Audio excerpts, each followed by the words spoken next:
climate change. The IPCC Stephen Body lives for statements Jesus motivation. This is change. Responses to climate change.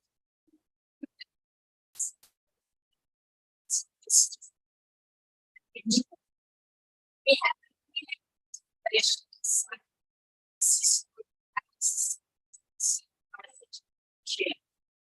And those approaches balance one focus on changing the techniques is important. And this is just exciting work that started in the 3 decades of IPCC. So even when something changes, that's what innocent institutions where they made an amazing difference. But for the companies, there's a relationship. Working in the global scene, and it was getting slow messages out to each of them. Really exciting.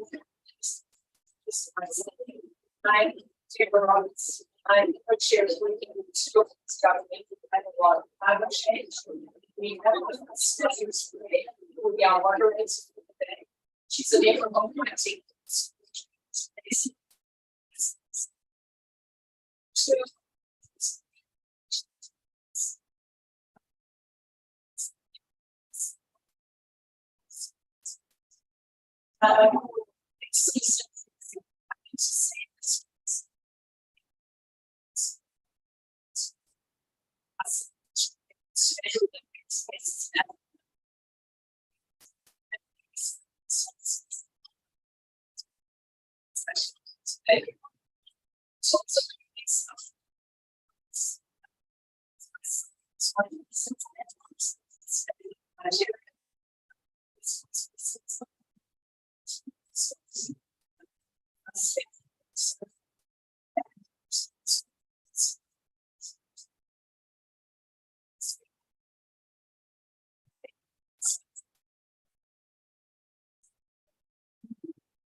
We've been supported by the National Department of Fishery and Environment and the National Government.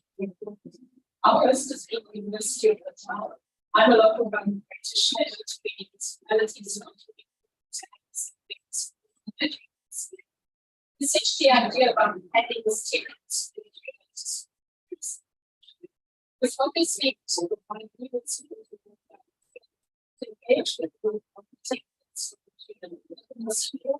show that the benefits from the practices make the necessary to use. It's one of the one is for extracting the messages from these data systems. And we'll move on to screening of the video, which is being one of my products, source code policy and into the conversation. I just apologize beforehand because I don't want to be very go and chair one of the roundtables at the Global Stocktake. So if you see me sliding off, it's not through a lack of interest. It's Molly's over to you.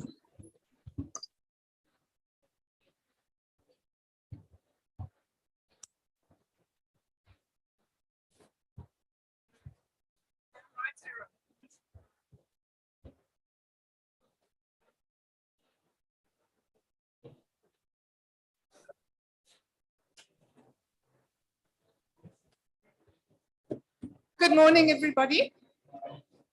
I will talk to you about the process that we went through developing regional IPCC outreach materials in Africa.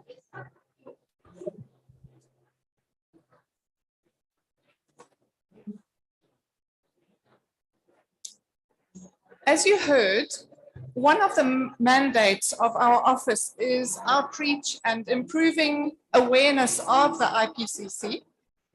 As such, our office was involved in the planning of an outreach event in Ghana in July 2019, where the findings of the special reports on 1.5 of global warming was presented to an African audience. Some of the take-home messages for us were first that global level messaging is really not sufficient for a regional audience. More Africa-focused messages and information would have been much better. The technical language and jargon was problematic, especially with the added difficulty of language barriers. Pictures would have been nice to help make the presentations interesting and relevant and to illustrate the main messages. And we also noticed that the lengthy text on the slides was competing with what the presenters were saying. There's a problem here.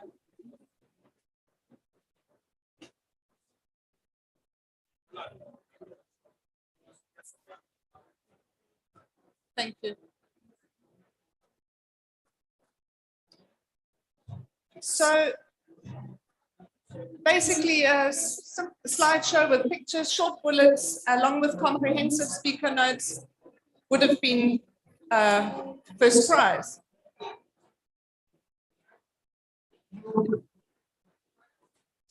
Sorry.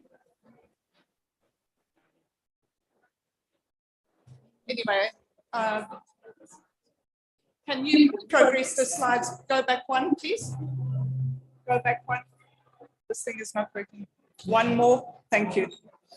So our aim was to produce Africa-targeted outreach materials that are impactful, appealing, locally relevant, that accurately summarize the regional messaging in the reports, and that are easy to understand and hopefully interesting for an academic and a non-academic audience. So we pictured a slide presentation with brief bullets, speaker notes to ensure that the delivered message would remain true to the report, some carefully chosen pictures of local examples within their correct context. And it was very important for us to have these products reviewed by the IPCC authors and leadership. And then we also envisaged some other materials. Next slide. So the question was, what do the IPCC reports specifically say about Africa? What statements are made about the continents? What examples are cited? What major themes emerge? What research is there? And where are the gaps?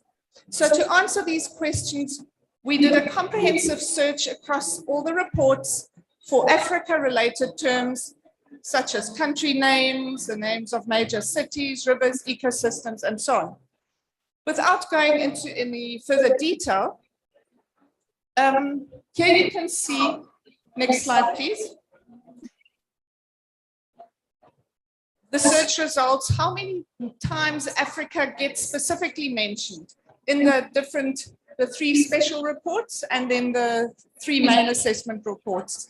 And this, you can see there's over 3,000 mentions, and this excludes the chapter that was dedicated to Africa.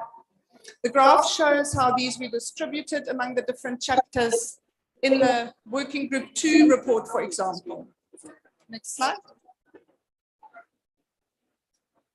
So this slide shows some of the topics that come up most often in the Working Group 2 report. Again, apart from the Africa chapter. And some of the top terms are biodiversity, ecosystems, health and sanitation, water-related, water security and drought, dryness, desertification, and a whole bunch more. In Working Group 1, which focuses more on the science of climate change, We see topics coming up about rainfall, drought, temperature, flooding. And then in the Working Group 3 report, which focuses on mitigation, we see finance, energy, the agriculture, forestry and land use sector, and governance legislation, topics like that coming up a lot. So turning these thousands of results into useful messaging was really a time-consuming, so next slide, a time-consuming and complex process that involved reading and discussing all the results as a team, and that's how we did it in the beginning, and then later trying different methods with coding and so on.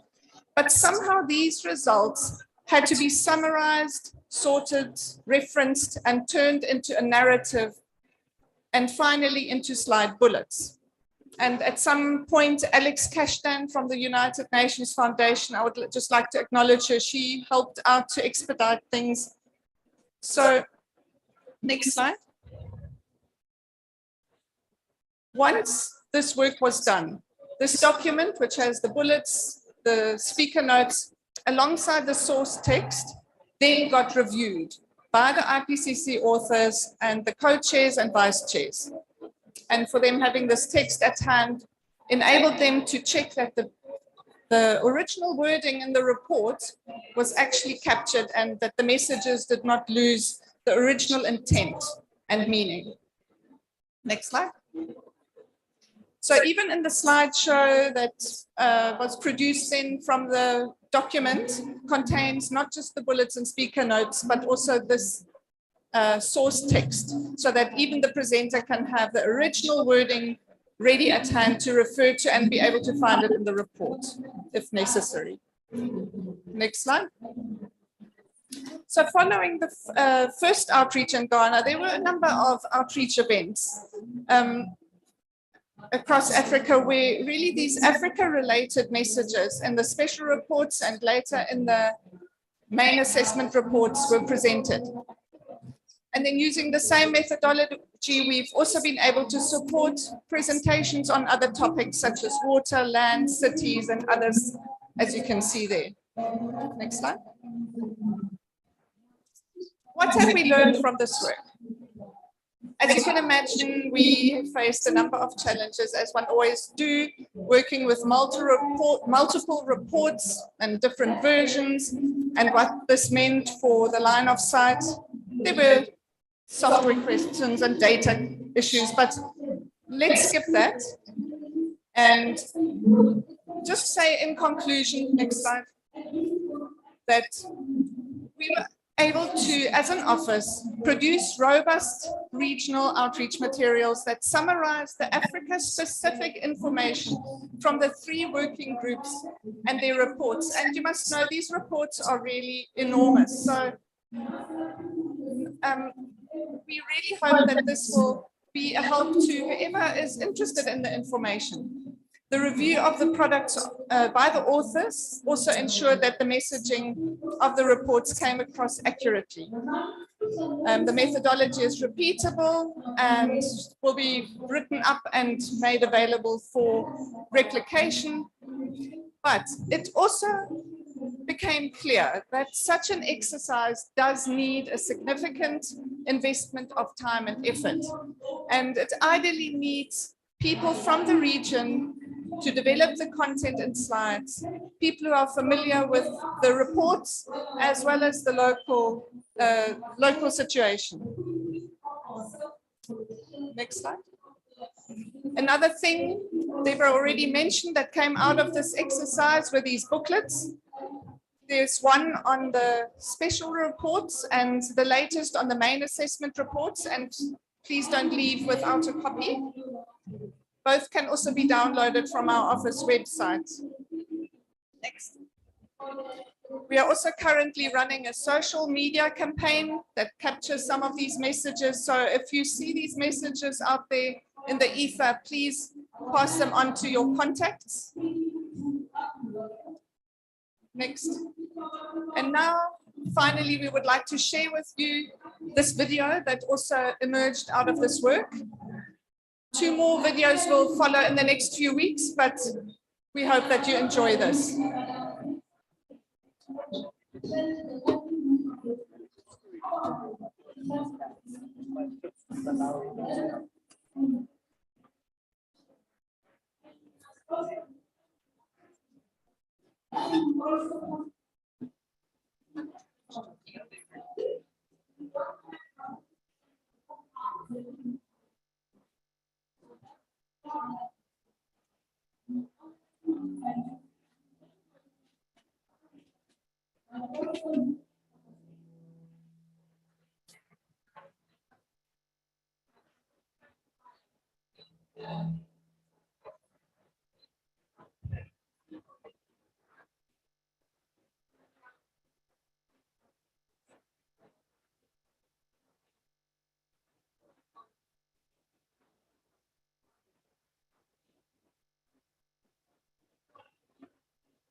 So Africa is urbanizing at such a rapid rate.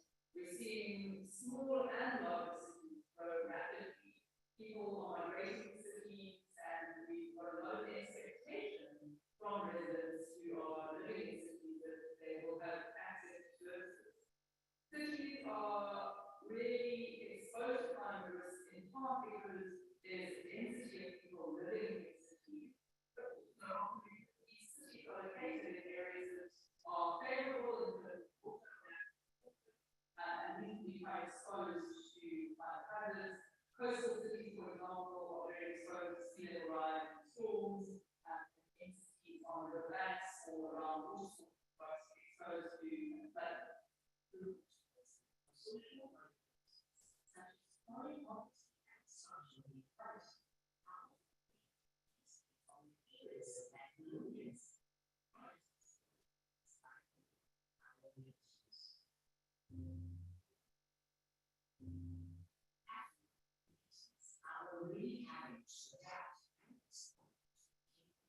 New approaches are needed to urban adaptation and really work holistically and transversely across certain sectors, where it is understandable that there is an understanding of housing, there is an understanding of the economic opportunities, and together we explore potential adaptation options.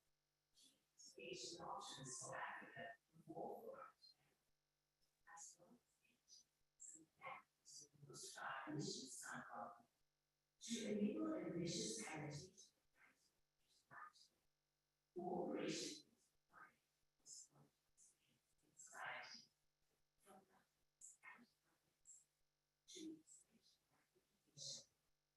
while at the same time there is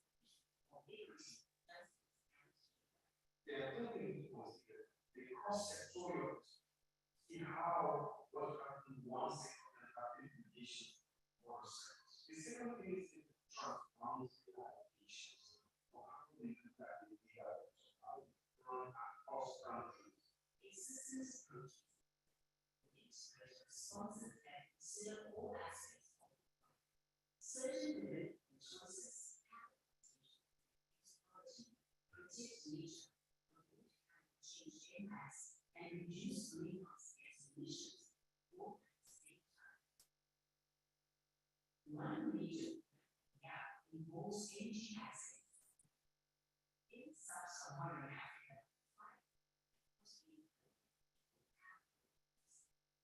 yet Africa has renewable energy contributes to climate change mitigation, provides opportunities as well as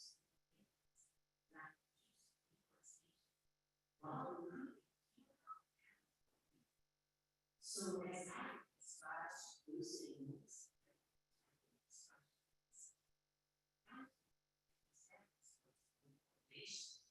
it is possible to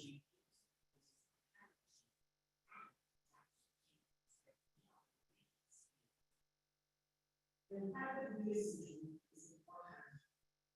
Important for the citizens and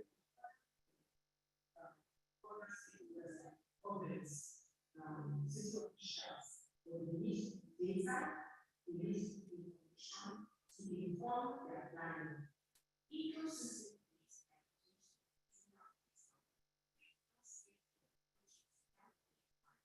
to maximize. For instance, appropriate efforts, especially those that restore the forests, food areas, water,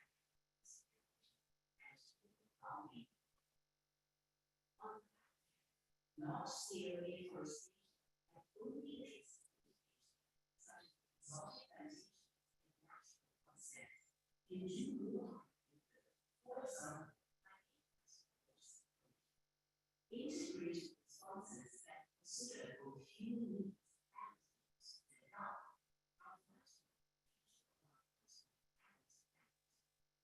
It's important to think of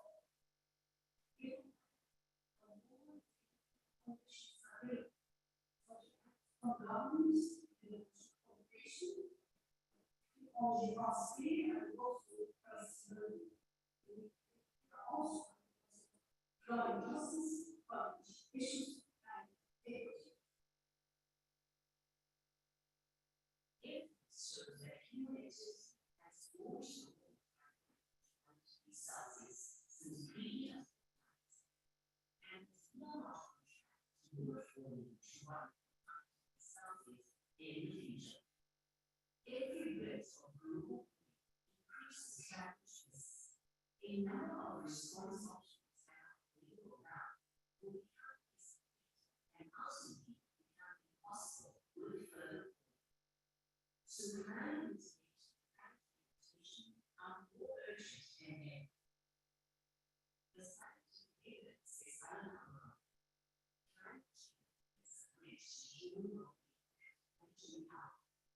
any further delay in action moves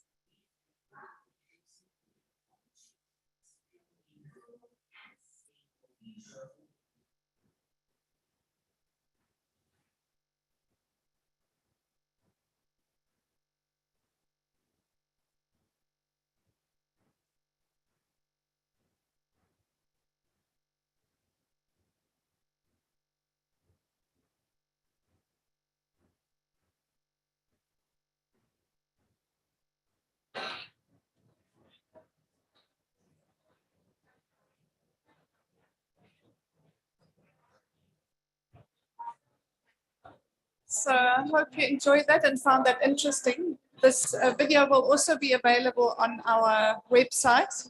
Along with the booklet, maybe you would like to take along a little postcard that has the QR code for quick navigation.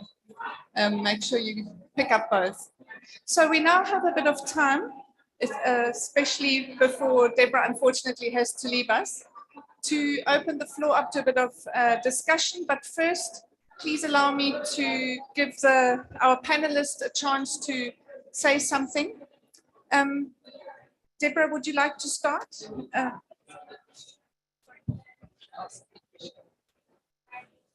So just reflecting on the materials you've seen and reflecting on why having capacity supporting Global South co-chairs in the IPCC is important. Firstly, it's critical, I know, having spent 7 years being an IPCC co-chair now, that it's impossible to engage with the scale of the work that's involved in the scientific assessment without support where you live and work. And I think that's a really important message. I have no idea how previous Global South co-chairs have survived, particularly given the scale of work that's needed. And it's really important that our Global South participants in processes like the IPCC are able to contribute meaningfully, because the idea is that we have a diversity of eyes and opinions assessing the science, and that requires capacity building.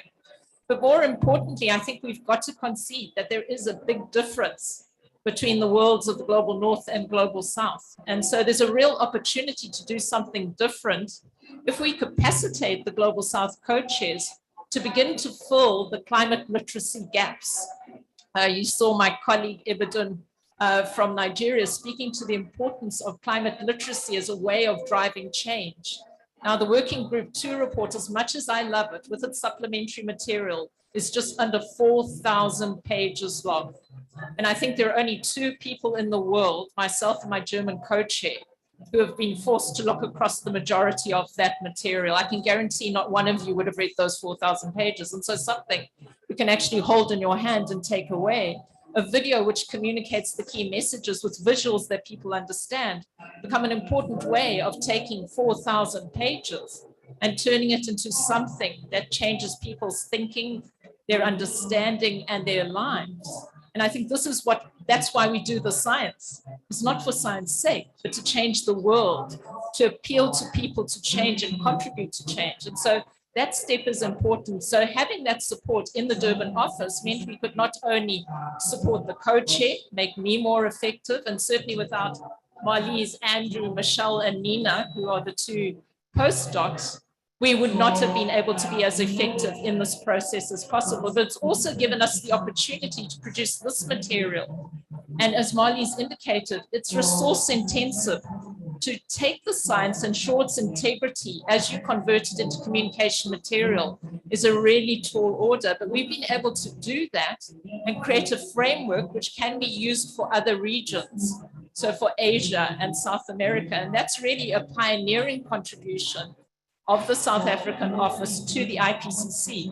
And I think offers an opportunity to innovate at the IPCC level. The IPCC should be assessing science, but quite personally, I think should be thinking more about how that science gets to people. And so for me, that's been a really important moment, is challenging the way the IPCC does its work, ensuring our scientific integrity, but being true to that full value chain, ensuring that we can sit here today and offer you materials to take home, a video you can use with your audiences, booklets that are more appealing to your decision makers and policy makers than our 4,000-page report. So I think it sets a new model for operation and scientific assessment. I hope the IPCC will rise to that challenge in the next assessment cycle. We can be hopeful. And I'm sure my fellow panelists will give you further insights on how partnerships and funding of Global South science and scientific review really adds significant value to the overall process and creates a more global message rather than a more restricted message that we've seen in the past. Thanks very much, Deborah. At this point, I would actually like to just allow you to, one or two people, if you've got a question to Deborah, to make sure that she has a chance to answer before she has to move on. Is there anybody who would like to ask her something?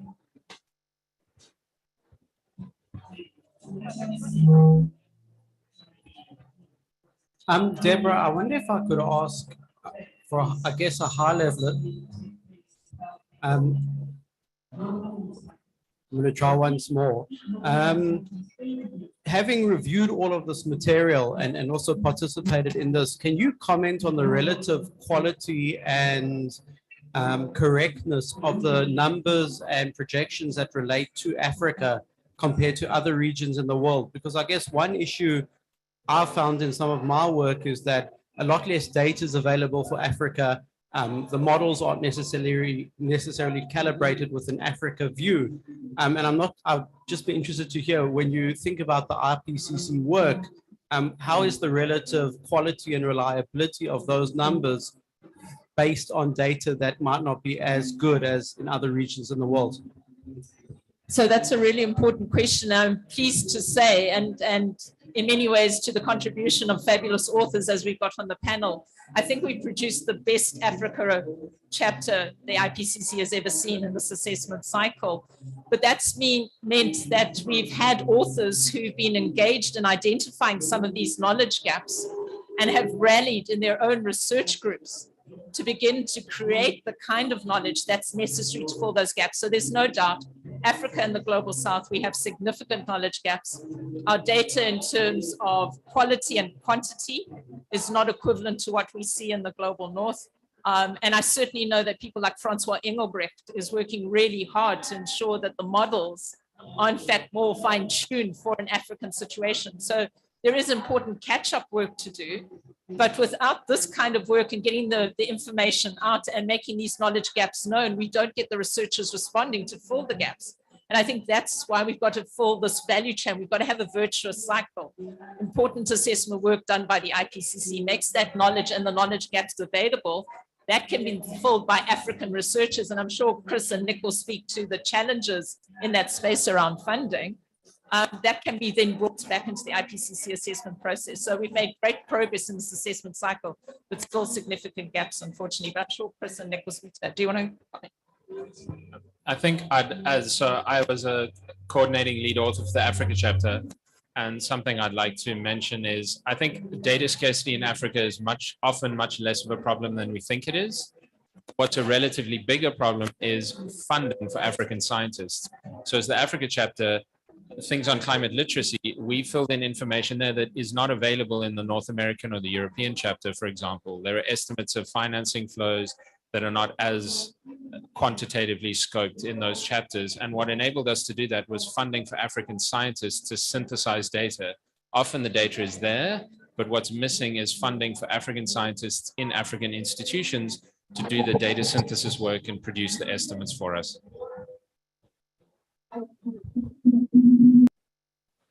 Thanks very much. Well, now let's actually go over to our other panelists. Nick, your chapter did a nice analysis of what research there is. We've heard about it just now. Can you tell us a little bit more about, the funding that supported this work? Thanks, Marlies. Hi, everyone. So I am one of 7 beneficiaries of funding to support the Africa chapter of the Intergovernmental Panel on Climate Change. I had the privilege of doing a postdoc with Dr. Chris Trisos for 3 years during the run-up to the finalization of the Africa chapter. And in that process, the IDRC, the Canadian International Development Research Center, targeted support to the Africa chapter as a meaningful way to enhance not just the delivery of the Africa chapter, because that's difficult, but also knowledge creation and knowledge leadership from Africa in the IPCC. And I had the greatest time. We identified early on a number of knowledge gaps that were important to Africa, and which weren't necessarily identified by other regional or global chapters in the IPCC. I'll speak to a handful of them. The first one was identifying how much climate change research finance has been allocated to Africa, in order for us to gauge how much do we know about what we know and how much do we not know about what we don't know. Yeah. And how much do we not know about what we don't know? And that research we published with some international collaborators, and we found that about 4% of climate change research finance has only 4% has been spent on African topics.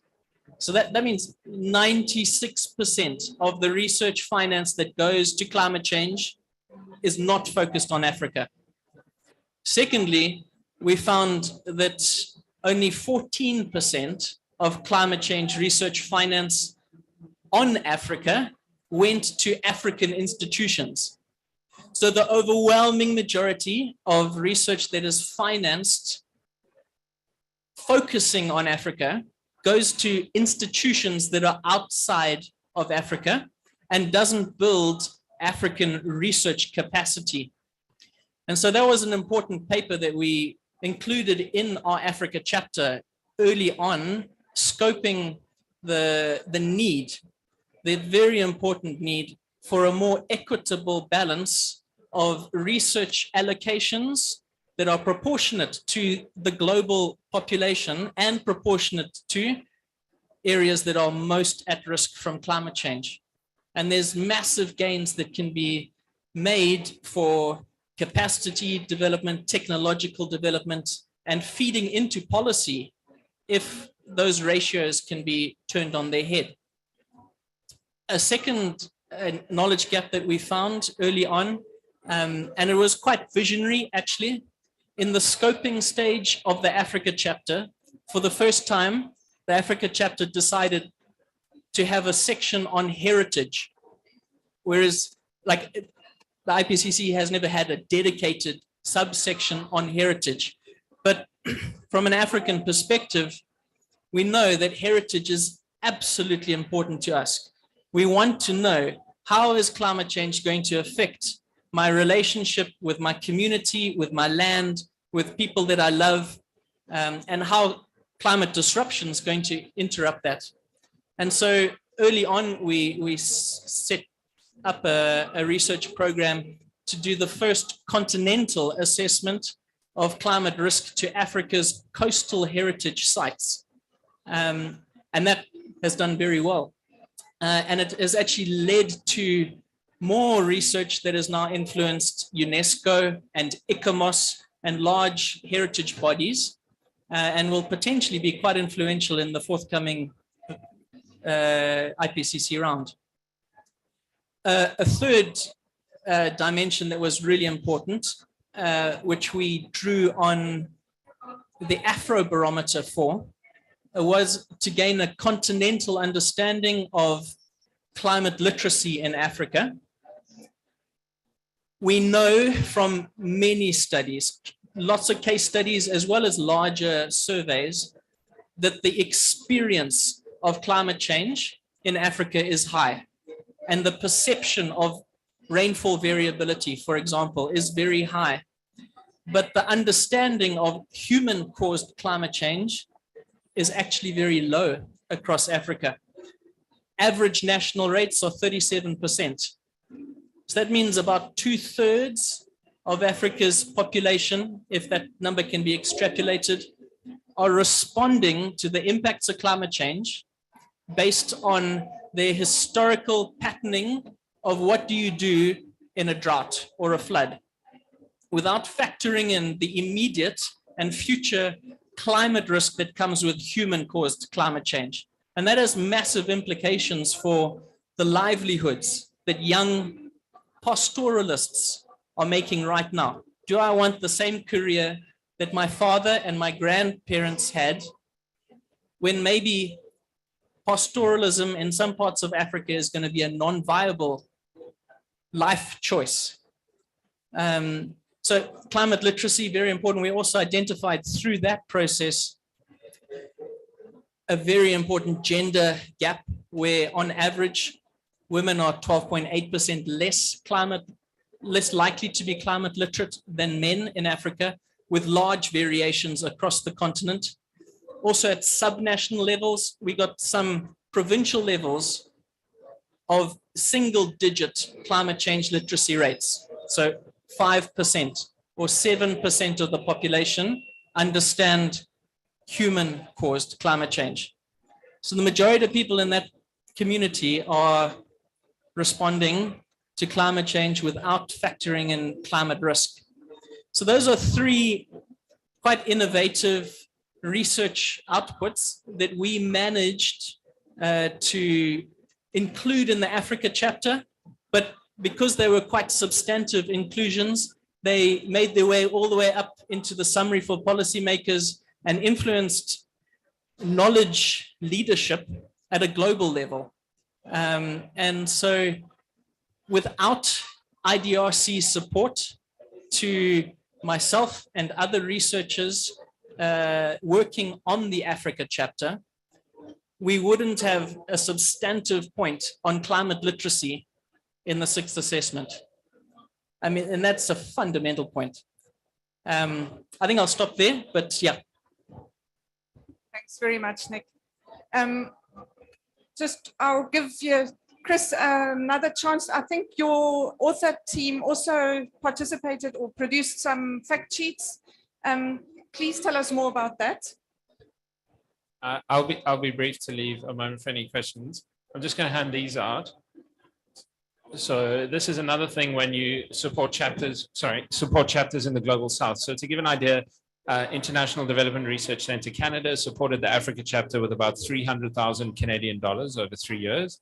That supported up to 10 African scientists, and it allowed us to go well beyond the IPCC products to produce these booklets here. I'll hand some examples around as well. And so when you read the Africa chapter, it's dense, it's 150 pages. It has 35 infographics though. I'd recommend looking through the infographics. But if you're more interested in what's happening in West Africa or what's happening in East Africa, it's a whole of Africa chapter. And what these booklets do is they extract the IPCC messaging. It's in IPCC language typically for just a specific sub-region of Africa, Southern Africa, East Africa, North Africa. They're also translated into Arabic, French, Portuguese, and English. We're hoping there will be a Swahili version by early next year. And they're very kind of quick guides to what are the climate impacts, what are the key risks, and what are our options for climate resilient development in those regions of Africa. The postcards that are going around, please pass them around. If you scan them, they have a QR code that allows you to go to a website where you can download all of these fact sheets. And I'd like to emphasize that by really resourcing IPCC chapters in the Global South, the same would go for the Asia chapter or the Latin America chapter or the Small Island States chapter. It's really opened up a huge number of opportunities for those chapters to develop, first, more robust scientific assessments. Second, have a much stronger interface with policymakers. So the Africa chapter, for example, had a large role in informing the African Union's climate resilience strategy for up to 2032 for the next decade. And third, it's allowed us to produce lots of outreach materials, whereas previously there just wouldn't have been the time or resourcing available to do that kind of work. Thanks. Thank you very much. Open to the floor. If there are some questions, can somebody please? There's a question. Hi, so just a question in terms of the climate change adaptation data that is in the report. Can that data be used to sort of bargain for loss and damages, you know, because it's quite a huge thing for developing countries currently. So can that data be used to at least get the loss and damages discussions going forward?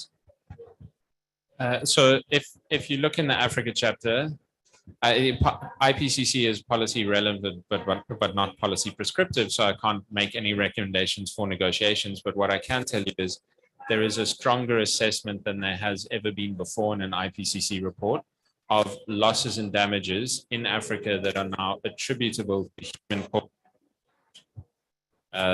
So you will find information on losses and damages to biodiversity, to economic growth, GDP, and employment, to health. In South Africa, mortality from extreme heat. In other parts of Africa, morbidity from infectious disease, and also to water resources. Sometimes that is Pan-African, other times it's specific case studies, such as for water, it's the case of the Cape Town drought, which was the reduced rainfall that caused that drought was made 3 times more likely by human-caused climate change. So if you look through the Africa chapter, we have a little table that takes you to parts of the chapter where a lot of that information is available. And as I say, it's different sectors, and then sometimes case studies, and sometimes looking across the whole of Africa. Thanks very much. Melinda, could I ask you in the next, I know we're running out of time, could we start handing out the booklets and also the postcards with it, so that with the QR code, while we continue the discussion? I think there was another question here and there and there. I think this lady was first. May I? Oh, yeah, sure, go ahead. The frequency per topic scorecards that was presented, working group 1. I saw and I was surprised to see vulnerability scoring so low. And if you really reflect on the video that we saw, it's all about vulnerability. Can you comment on that? I can comment on that, yes. So, even the governance point, yes. Governance and legal, Yeah. the hits were very low. So this is an example of where we had an entire Africa chapter which was not included because obviously the whole chapter was relevant for Africa. So these are results from other chapters and other reports, things that are said globally. And you can see the difference. You spotted the difference between what is said globally and generally, and then the messages that came out strongly out of the Africa chapter. And when you really look at what is important for the continent. So that is an important, interesting observation. There were 2 more questions. Oh, was that the one? Here, this lady.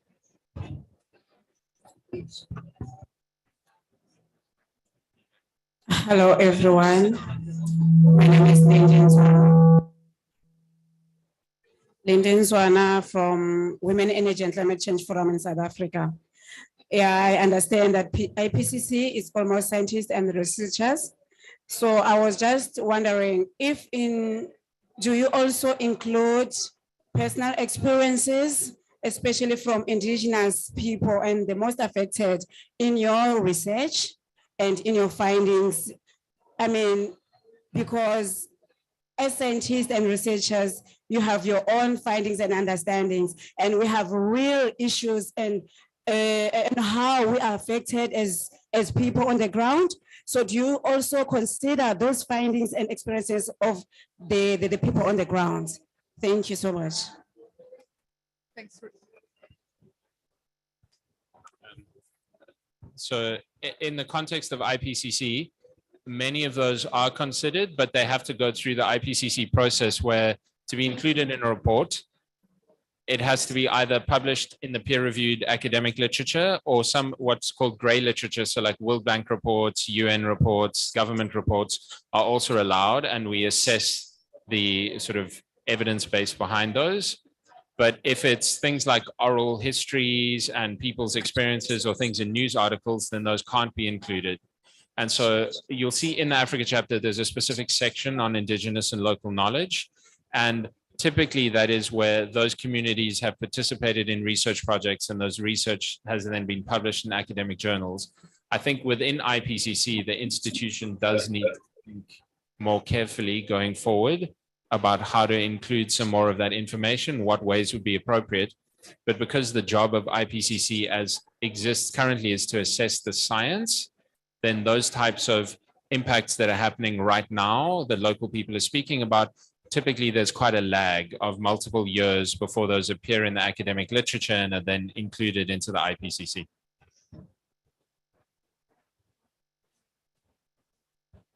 Thanks. So I think we've run out of time. If there's,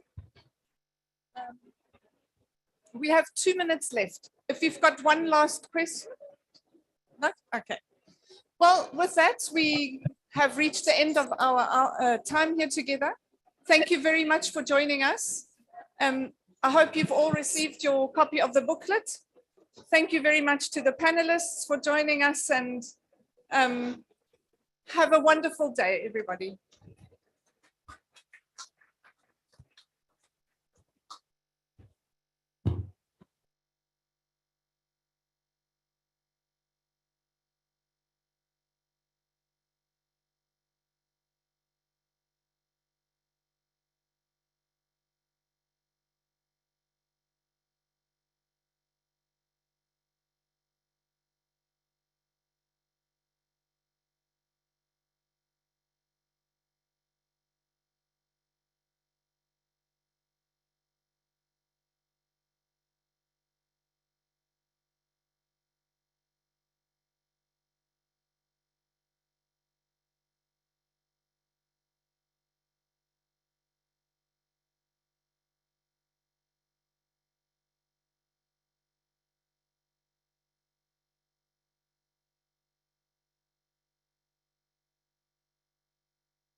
Very much for joining us for Nedbank's session on mobilizing finance effectively to build a climate resilient economy.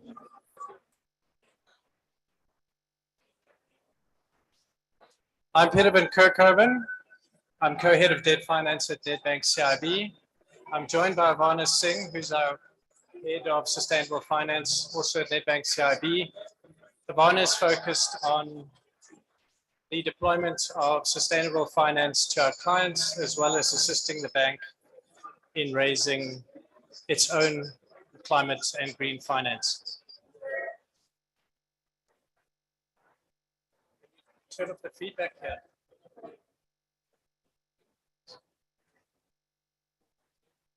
After a short presentation, we will also have a panel session, and I'd like to welcome Nicole Martin, who is the head of stewardship at Old Mutual Investment Group. Nicole is an environmental scientist and economist who's focused on leveraging sustainable finance as a catalyst for socioeconomic development across Africa. Joining us online is Christelle van Vieren, the African head of Carbon Trust. Christelle led the team that developed the South African Handbook on Sustainable Finance, and has been very involved in supporting mining companies and financing companies on developing their own net zero strategies. I'll just take you quickly through our own journey as Nedbank.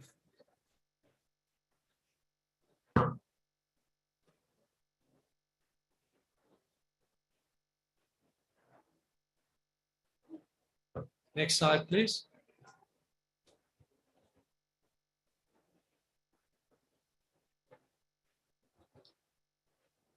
So the heart of what we do is our purpose, and this serves as a guiding principle for the group. Our purpose is to use our financial expertise to do good for individuals, families, business, and society. And this has really supported our strategy from the early 2000s.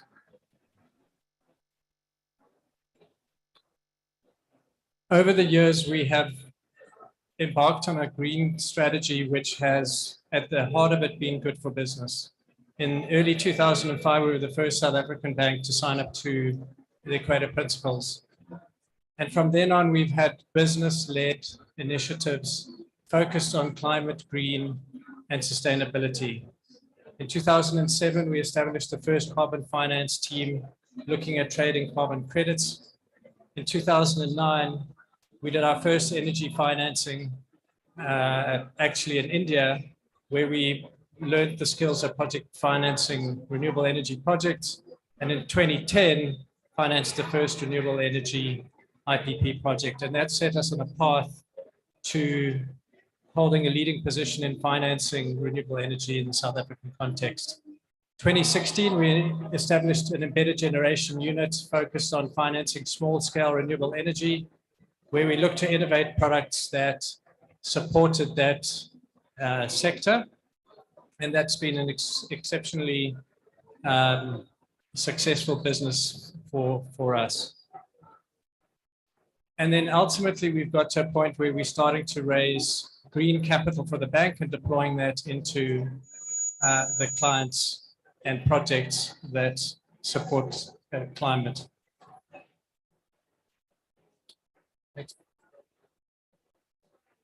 So if you look at our history, it was really a very organic history.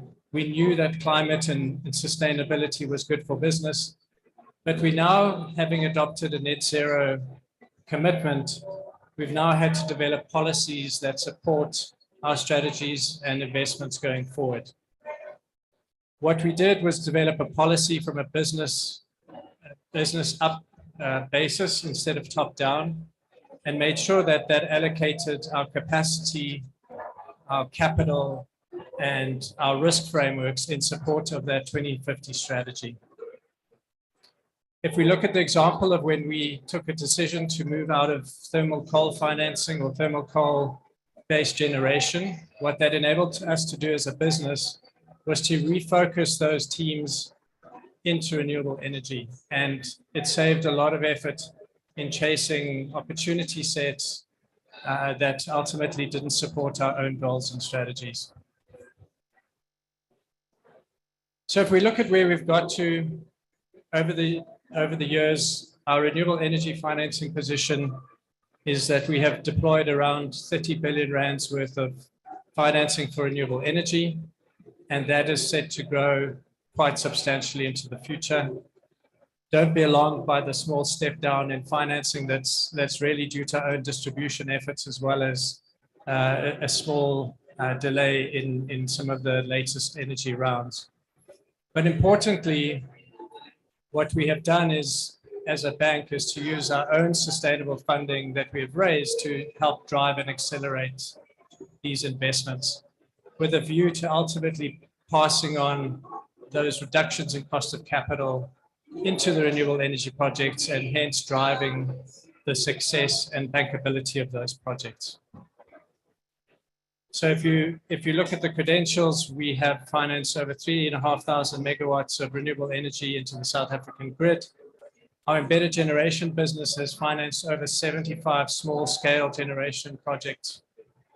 We've arranged over 20 billion rands worth of sustainability-linked loans and 1.7 billion rands worth of green loans.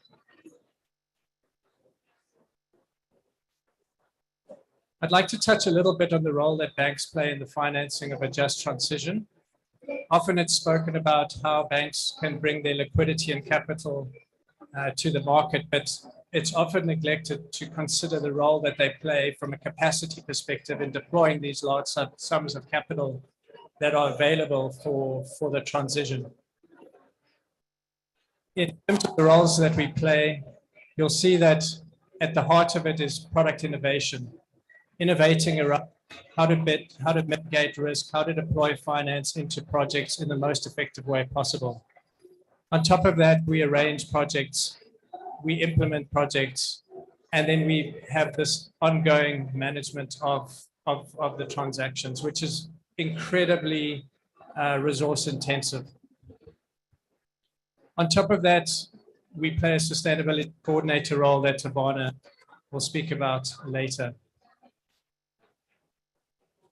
There are four key ways that a bank can play a role in supporting and multiplying the capital available in the capital markets and from the DFIs into transition projects.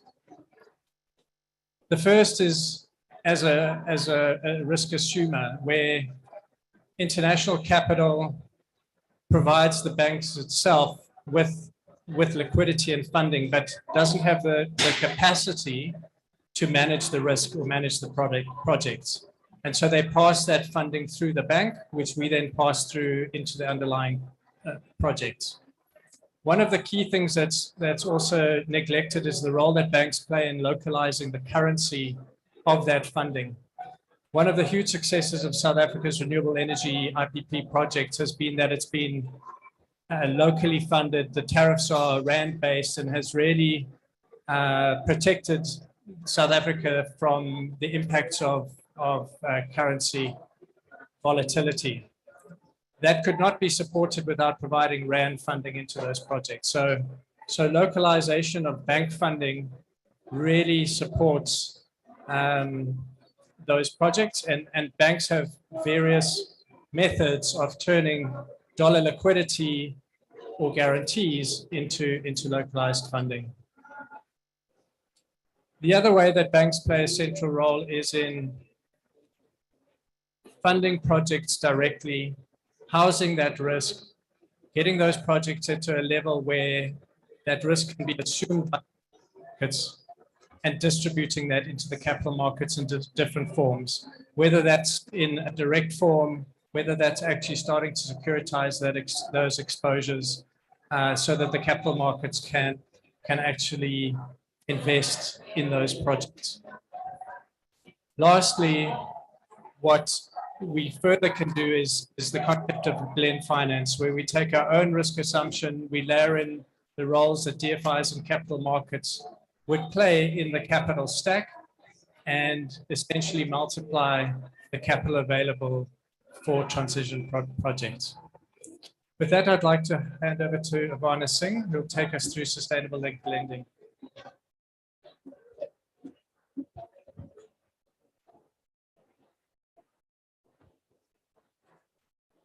Thanks, and good afternoon, everybody. Maybe if we can move to the next slide.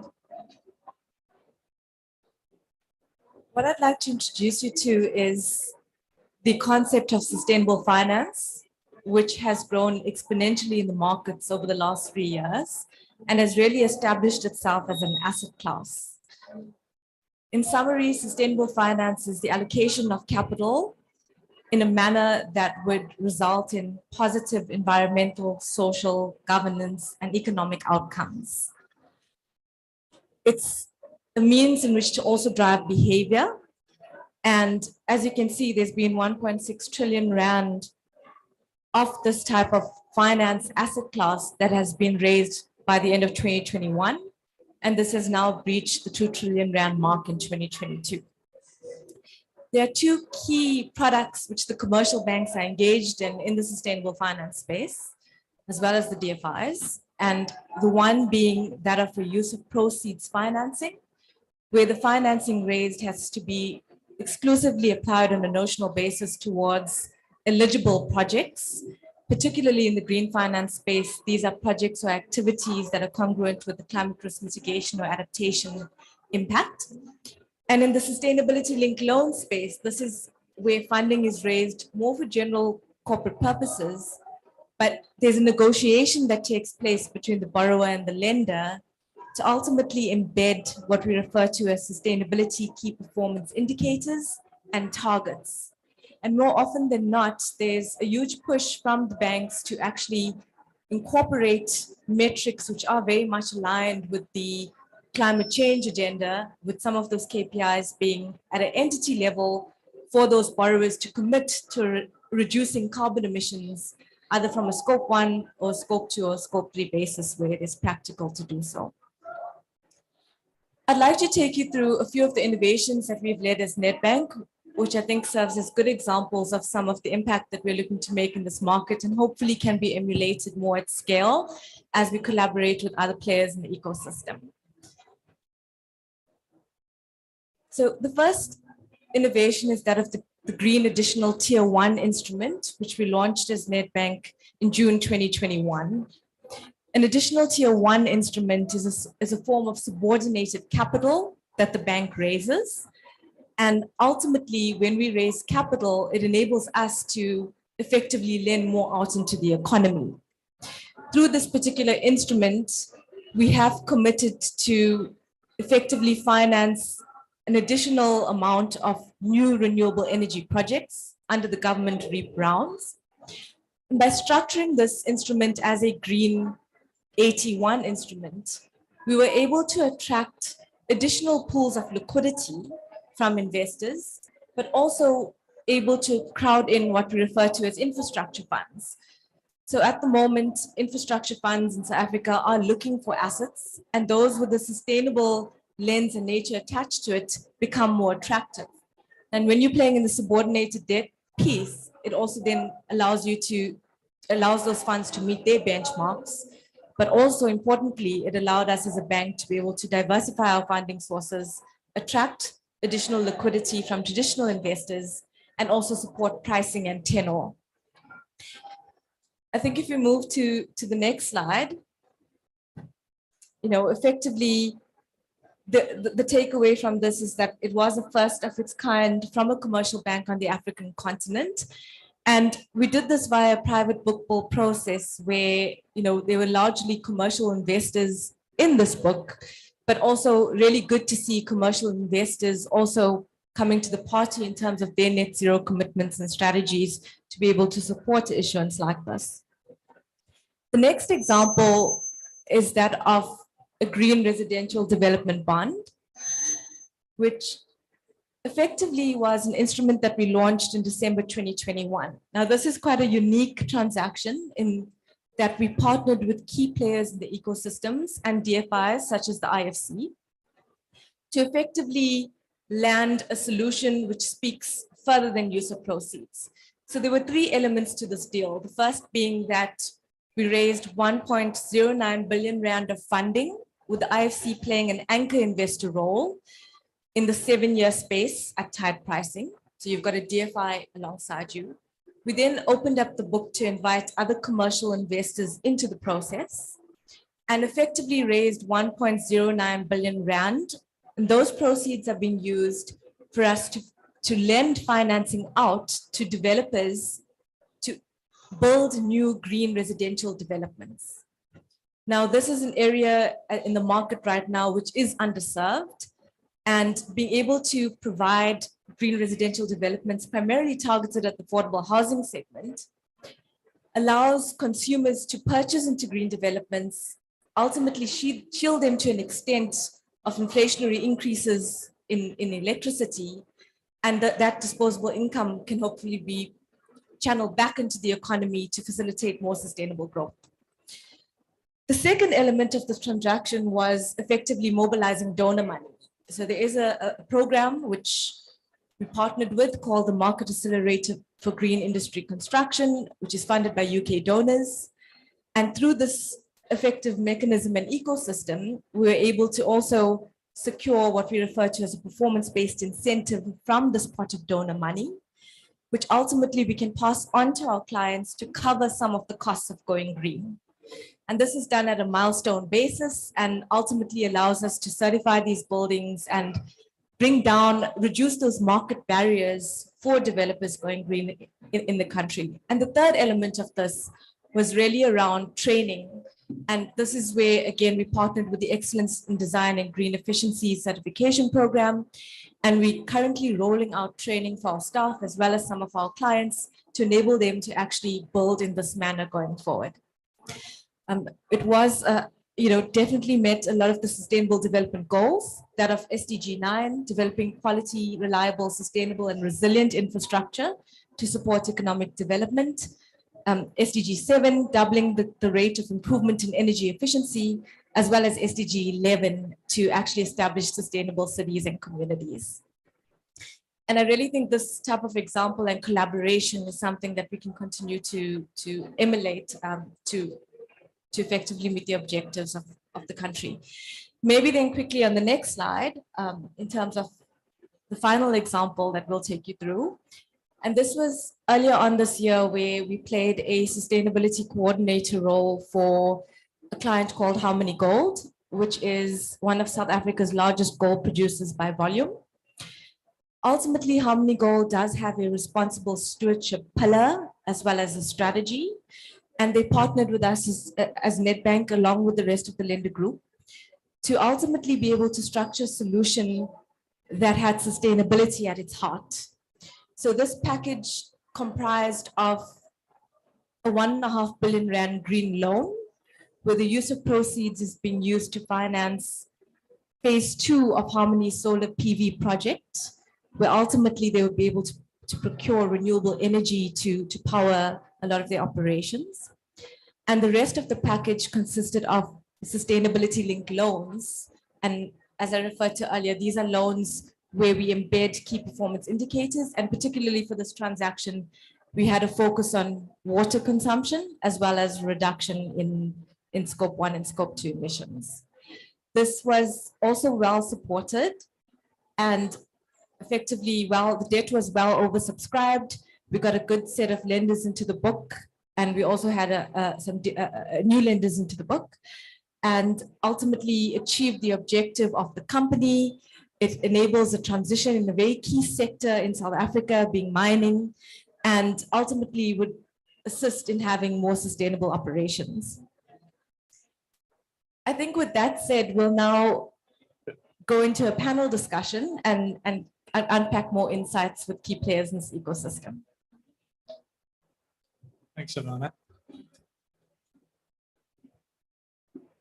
So at the heart of green finance is the ability to allocate debt and equity capital to businesses whose activities and strategies support the overarching goals of society. Nicole, I was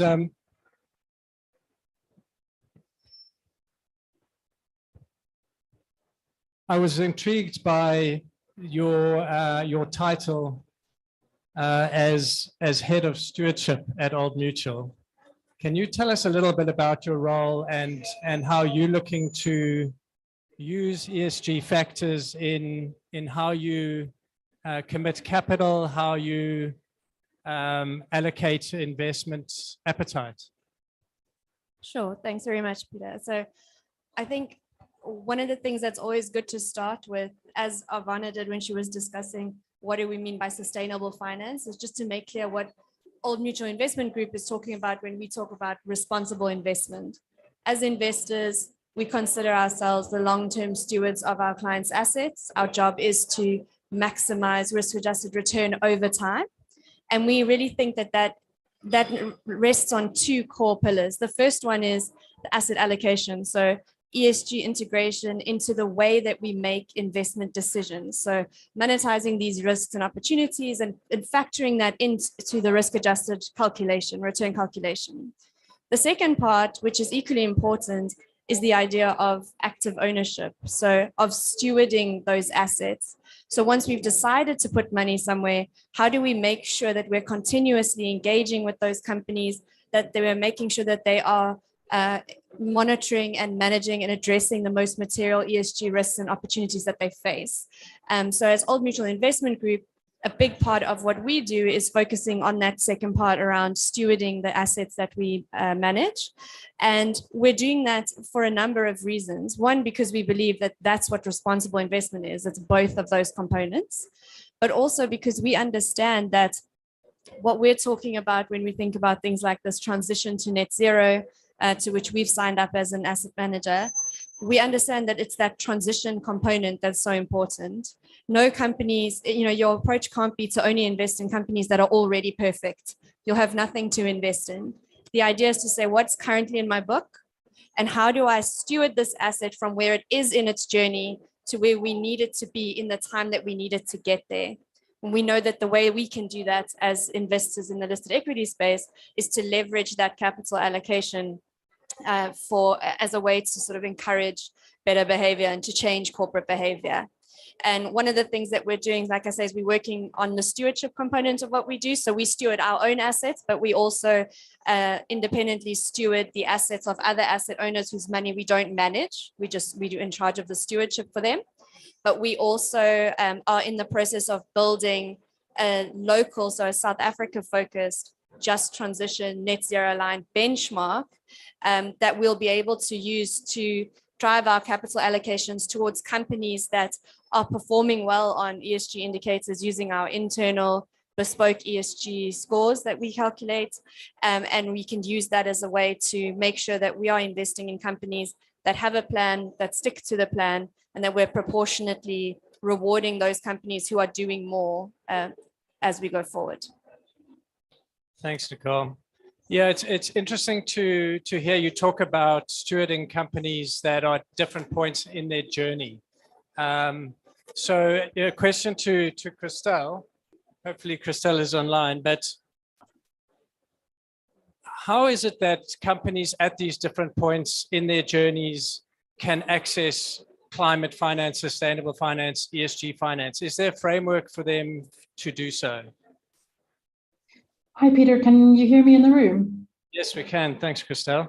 Fabulous. Probably is some disembodied entity phoning in from Pretoria. Lovely to be here. Peter, thanks for the question. So the answer is yes. but not necessarily that it's a single answer.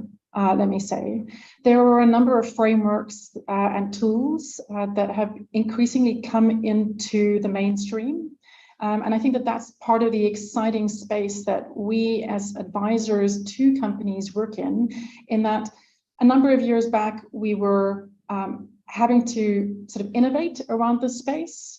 And through the learnings and the systematic progress made by bodies like the UNFFI and the UNPRI and others to start with, as a company or as a financial institution, you have something to sign up to that at least gives you the principles and the outlines of what you're wanting to do. But if we take that then one step forward from principles basis, there is a big leap that then has to be made by companies to practicalize principles or intent. And also in that very same space, the learnings that have been had have come to fruition in the last couple of years in terms of both crystallizing the expectations of corporates wanting to be involved in the space, wanting to access climate finance and sustainable finance, in terms of the expectations of really understanding their contexts, embedding strategies, designing and pushing forward management mechanisms, and then starting to be able to put in place the kinds of leading actions that Nicole, for instance, mentions that would be key concerns for investors to see. So that's kind of the two parts that come together, that corporates can start to put together strategies, implementation plans, business cases, targets, and other elements of representation to be able to engage in the ecosystem. And then just to kind of bring that one spot back, because there's so much to speak about and unpack here, is that in those practical mechanisms that they need to employ, those very same leading indicators that investors are looking for also should be arriving and creating change within the organizations themselves. Right? And that's the fundamental thing that these organizations should be looking for, is the climate change, climate action opportunity that it presents to them in terms of business resilience, investor readiness, and that those tools like target setting and strategy developments and corporate communications can allow them to do, then devolve into, as I mentioned, business cases, which makes themselves available for green loans. And frameworks that can frame how to engage with commercial banks. It can also be framed into the practicalities of sustainably linked lending, in which that strategy and those implementation mechanisms and the route, the journey that they themselves are wanting to go on can be translated into an investment proposition. And the framework that we have in place to allow us to do that are also very clear. We do have principles and guidance to assist us. Thanks, Christelle. So one of the questions we're asked a lot when it's in relation to sustainable linked lending is, how many basis points reduction do I get for committing to a sustainable linked loan? Ivana, is that all that it's all about? Is it just about a few basis points reduction for, as a reward for your ESG related activities? Yeah, thanks, Pete.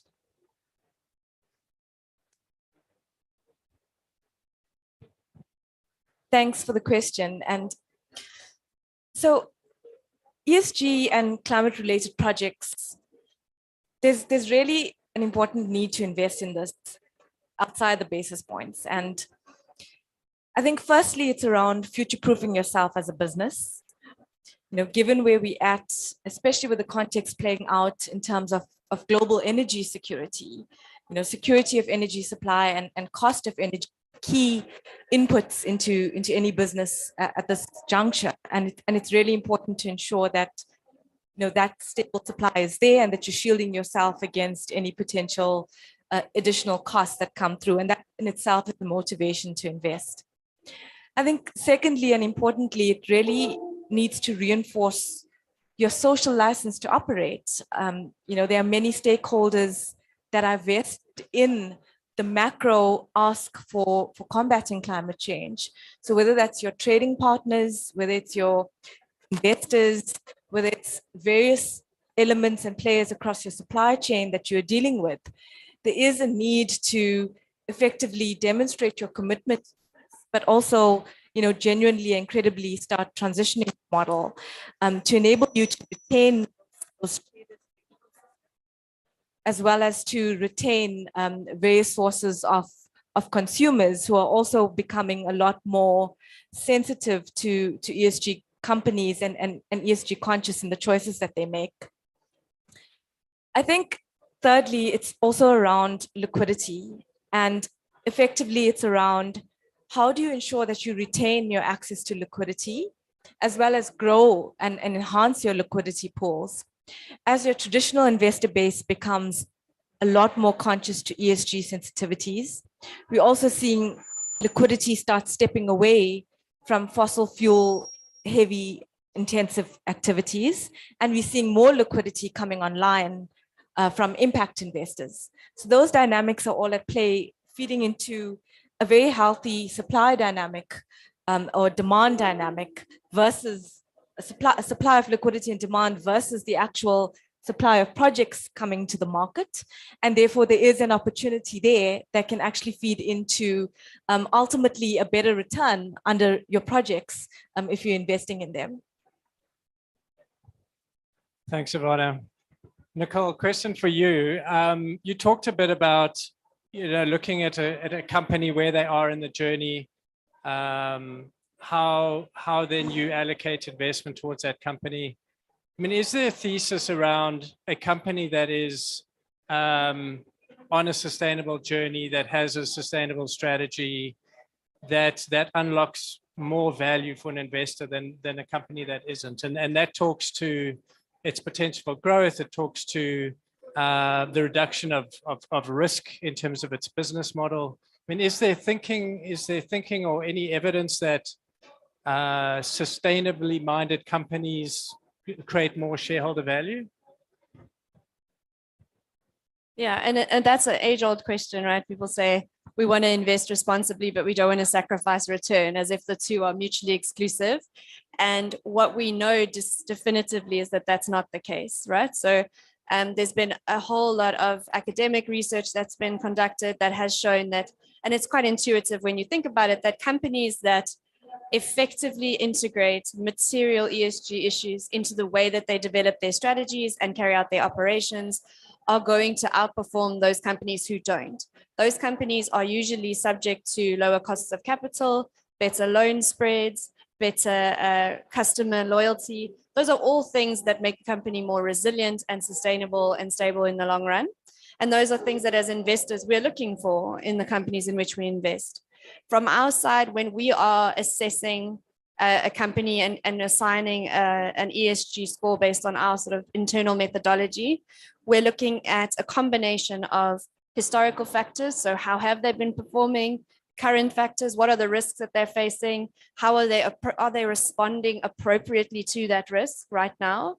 And then a forward-looking element of what does the strategy look like going forward? Does it seem like they are on the right path? Do they have, for example, science-based targets in place? And are they measuring and disclosing the data that we think is necessary for them to take this forward?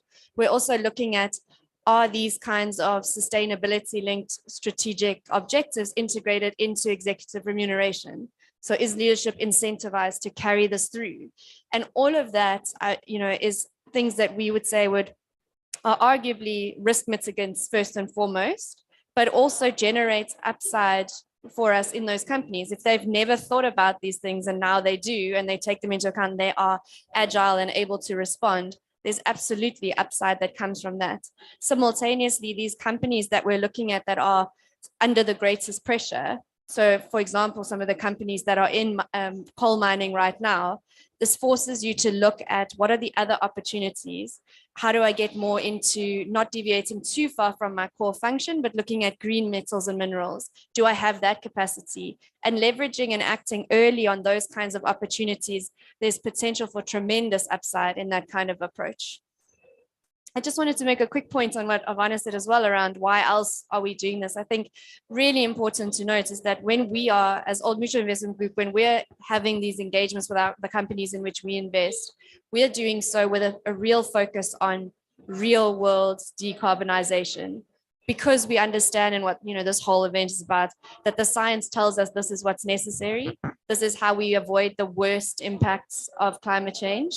And so, the encouragement is really from the finance side is to look at the real world impacts of these decisions. So not portfolio level decarbonization, but real world decarbonization. And I think that's one of the things to also think about from the financing side is it's one thing to set a net zero target for yourself. It's very easy to achieve that if you just kick out all the companies that are high emitters, but it doesn't actually solve the problem. And so the way that we're going about it and the way that, what Ivana is talking about, it's solving that problem, creating a more sustainable, resilient economy. There's upside for everyone in that.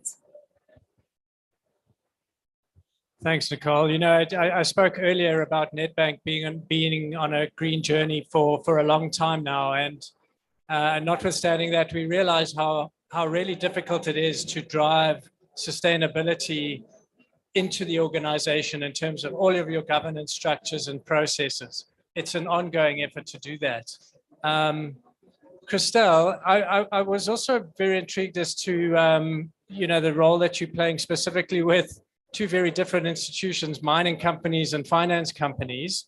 Can you maybe tell us a little bit more about the type of work that you do with mining companies and how you help them on their sustainability journeys?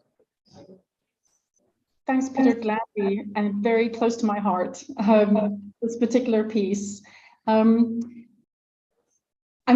is such a central part of the South African story, the African story, right? And the critical minerals that are coming from our ores are feeding into the transition itself, which is the fascinating dichotomy of a lot of what mining is about. Now, not at this moment sort of considering and understanding the significant impacts of transitioning away from fossil fuels and that mining challenge and the reallocations of capital and other aspects that are taking place and the social throes as a consequence, the critical minerals and expansion story is exceptionally important. And the facts simply are that at this present moment, with the commodity cycles and other sorts of investor behavior, indications are that we will not have enough copper and lithium and iron ore and everything else that we need to actually functionally bring about the green economies that we're seeking, whether we're talking about inclusive cities, or we're talking about the wind farms that are supposed to supply them, or the electric vehicles that we want to transition personal vehicle use across into, or the catalysts for the hydrogen that's going to power our heavy transport, for example. So the mining story is so intrinsic in the transition and climate action. And so from that perspective, being involved in mining and the greening of the mining value chain itself is again fundamental, because it cannot be a dichotomy in which the minerals that we depend on for the transition themselves are a significant contributor to harm, whether we're talking social or environmental. Sorry, obviously energy efficiency, very important. At any rate, so the point is working with these mining entities twofold, right? Very large entities are looking to transition and are investing significant capital and resources and human time into articulating their strategies and starting to deploy. And so working with those teams is exceptionally exciting because it's frontiership, right? It's new things, new ways for these businesses to think about how they radically change the technologies that they rely on and the people that work within their operations to actually mine the minerals that we'll depend on. So we work with those types of corporates to articulate transition strategies, to think about capital planning, to set targets that then filter into the business where people have very clear perspectives on what they want to achieve over the next 30 years towards that net zero journey. We help to develop capacity at every level of the institution. So that's Again, very exciting, and is starting to play out into these sorts of sustainably linked lending transactions, of which we really hope to see so much more in the coming years. Having clarity of the roadmap for change for those entities is really important. And again, that's where I talk about tools, frameworks, roadmaps for global industry that's starting to trickle down. And we've been involved now and will be publishing, I think, in the next 2 weeks, a global roadmap for copper and nickel mining, for instance, which can start to inform individual entities along their own journey. They don't have to do all the homework themselves. There now is a guide.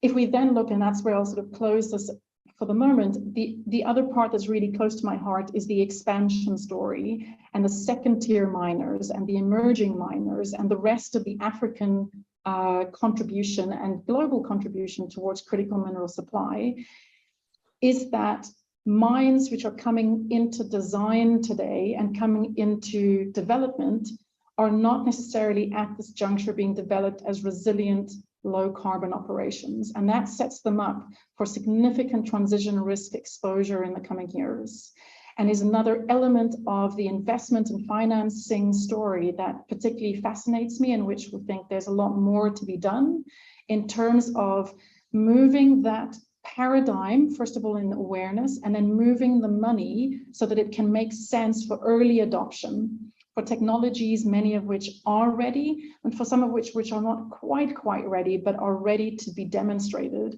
in these particular expansions, so that those mines, the emerging copper mines in Zambia, the emerging other operations, nickel, etc., that have that story and that socioeconomic contribution back into Africa, are resilient. And sorry, I'll stop there, Peter. I'm very passionate about this particular issue. Thanks, Christelle. I think the message in that is that sustainable finance and financing the transition goes beyond just financing renewable energy. I know it's a big part of what we're talking about today and at this conference, but it really is about driving all sectors of the economy to transition, because ultimately a net zero economy can't be achieved without driving each element in that value chain to net zero. And so it's incumbent on us as financiers and investors to make sure that across that chain, we're directing capital towards the right activities that support decarbonization. Thanks. I don't know if there's any further comments from the panel. Otherwise, I'm going to go to the floor for some questions. Mzila. Thanks, Mzila Mchenja. I think firstly, just a compliment to Nedbank for the innovations around the sustainable financing. I think it's an area that's growing in importance. What I'm mostly interested in is that I think from a bank perspective, you have a view on the return on investment. But from the receiver of the funding, the cost of capital is important. And so to what extent does the consideration of those ESG factors go towards reducing the cost of capital, which actually may be your return as a lender? And particularly given the fact that when this money lands on the hands of the borrower or the end user, it needs to be patient capital. And maybe just talk about some of the attributes of that patience in the capital. Thanks, Mzila. I'll maybe kick off and hand over to Vana. I see she's itching to respond. I think that's a big discussion point at the conference. We heard it earlier about the cost of capital and the fact that the cost of capital has to come down to support the transition. But we also talk about the role that commercial institutions and investors play in that. So not just financing it through DFI capital, which the expectation is that the public or DFI capital can accept a low return. If you need to crowd in commercial funding, if you need to crowd in the capital markets, you need to make sure you have a proper risk return metric. And so there's a lot of work that still needs to be done around how does and it's in line with the questions we were asking Nicole, is how do good ESG credentials translate into reduced risk? And because as banks, we have very involved risk models. When we price a deal, we don't just kind of pick the pricing out of the air. We run very involved models where we put these inputs in to understand how much capital we hold. And based on how much capital we hold, we need to enjoy a certain return. And it's the ability to bring in those aspects of risk reduction, risk mitigation, through the behavior of your clients and their own journeys that then translates into the reduced cost of the funding. So it's not just about saying, I'm just giving you a couple of basis points because I think you're doing well. To be sustainable and economically sustainable, it actually has to translate into reduced risk. Thanks, Peter. And I think, in this liability management exercise, because as banks, we are constantly raising funding in the market and we're constantly on lending that into the economy. So we play quite a key role in managing that and the sense is what is that actual cost of finance? So really we looking to alternative sources of financing where we can ensure that we continue to retain liquidity at these rates and then ultimately be able to pass that on at rates that are sustainable. It's something that we've got to look at as part of our whole asset liability management strategy. And I think importantly, as we transform, and I think it was a point that came up early on in the panel, that in order to get asset managers to actually invest, we've got to be able to transform investments into listed instruments. We've got to be able to actually provide those type of channels and mechanisms to allow the capital to flow. And that ultimately speaks into an overall commercial proposition of being able to sustainably finance yourself as an institution, to keep the taps on from liquidity and to continue to support sustainable projects in the economy. Yes, thanks. It's Abel from Sanlam. And the question I think can be answered by both Nedbank and Old Mutual. When you look at the green taxonomy, have you done a pilot in terms of what will be the impact on your sustainable impact investing approach if you apply the green taxonomy into projects? That's the first question. And secondly, I think also Christelle did mention this, working with SMMEs, for example, do you also ensure that you also bring them into this green revolution so that they don't become big companies of the future who are now stuck with a transitional risk? So when you do your financing for SMMEs, do you also embed these sustainable financing principles? And do you find that they have the processes and the data to qualify for such financial vehicles? Okay, so I'll take some of that. So on the green finance taxonomy, we did do some of a beta testing on that in some of our book. And we find, a large portion of our renewable energy book on a project finance basis would ultimately align with the green finance taxonomy, as well as some of our issuances where we've used the climate bonds initiative taxonomy, which is endorsed by the SA Green Finance taxonomy as well. So those would be taxonomy aligned. I think when you go broader across the book in terms of other sectors, it does get practically, it would require a lot more data to be in place. And there are thresholds that have been introduced that we need to test for to ensure that it can get there. The taxonomy has just been introduced this year, and we'll constantly look at that as a reference point in terms of the financing activities and projects we develop. I think just in terms of your second question, SMEs. So SMEs are important in the impact equation, and broader than just the energy transition. There's the fact that there is a lot of an informal economy that actually operates, and SMEs are a big part of that. And we do, through our business banking, we are looking at that from a sustainability standpoint in terms of different programs that we run with them to effectively empower SMEs and train SMEs around various factors. And climate change is one of the factors and climate risk awareness is one of the factors that we're looking to bring into some of those training programs. But from a funding perspective as well, there is scope to potentially expand into sustainable finance. But as you say, the issuers are on various parts of their journey, and there are various levels of data that's available to actually engage in that. But maybe I'll also divert to Christelle for some of her thoughts on SMEs. And I know that there is an energy efficiency program that Carbon Trust is also looking at. Thanks, Ravana, and thanks very much for the question. Again, keep it tight.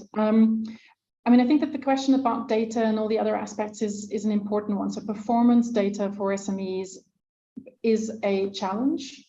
It's a challenge for large corporates as well at this time, right? In terms of their ESG performance and their climate endorsement. I think that that's a process in process, by which I mean the more tools that are available, the more knowledge guides that there are available, and the more practical that those knowledge guides become, the better. That makes that available to SMEs to access at any rate. The question then is about their ability to engage with the subject matter, and that's another important part in which I think that all actors, but including patient capital and patient capital providers of grant programs, often allow for that ecosystem development, but then a very important engagement in education. I think the previous panel also spoke about awareness and engagement and interactions and education being fundamental. And SMEs no less so as large corporates, having to come into contact with this, coach themselves into understanding the technicalities, and then transform their businesses. So our aspirant contribution to that is to be part of programs that create that knowledge and that disseminates that knowledge in a practical, accessible, and intentional way. That's sort of where we're at this present moment.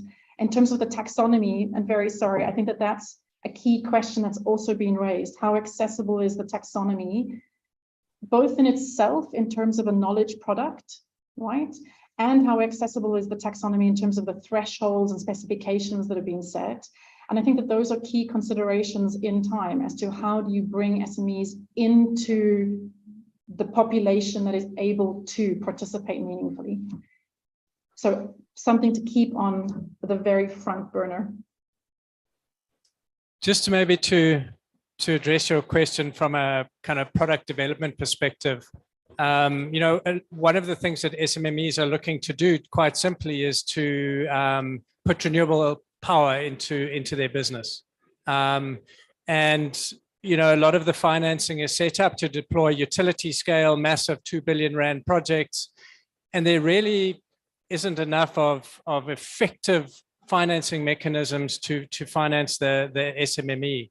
So, and you saw a reference of starting an embedded generation business in about 2015, and that business was aimed at exactly that. It was to be able to finance on a ring-fenced basis energy efficiency and renewable energy projects for smaller companies, ones that they don't own, ones where they can, just like a large-scale project, enter into a power purchase agreement with a supplier, and we fund those projects.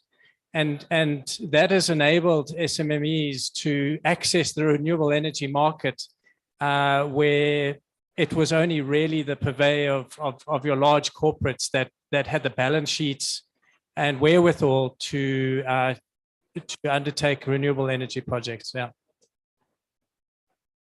Thanks. Greg.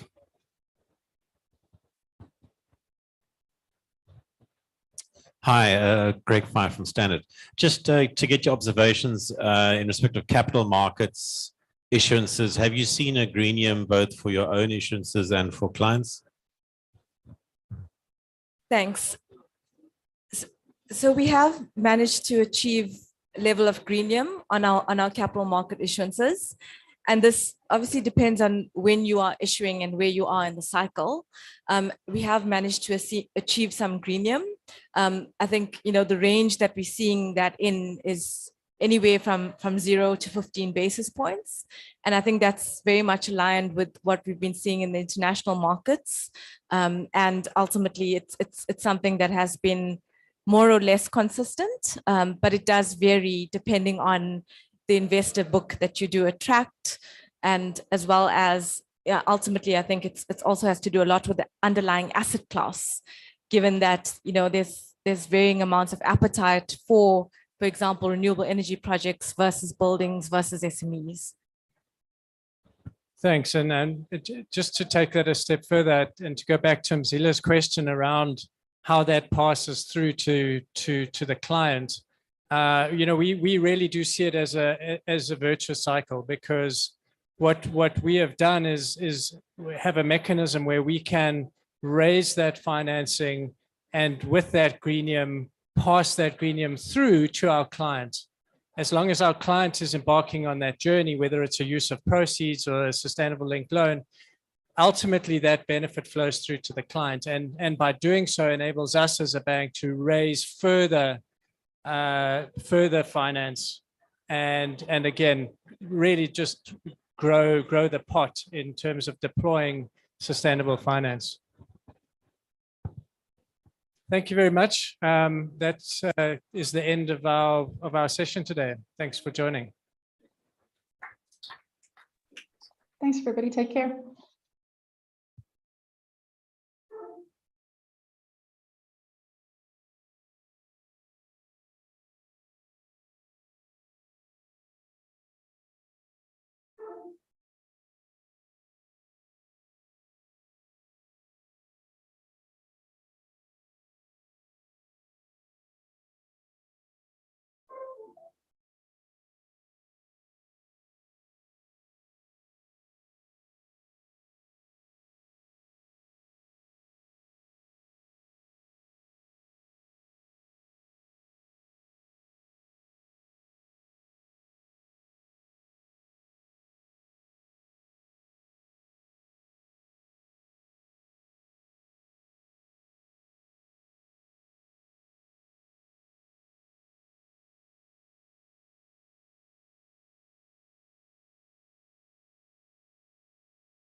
Good afternoon. We're going to start the panel.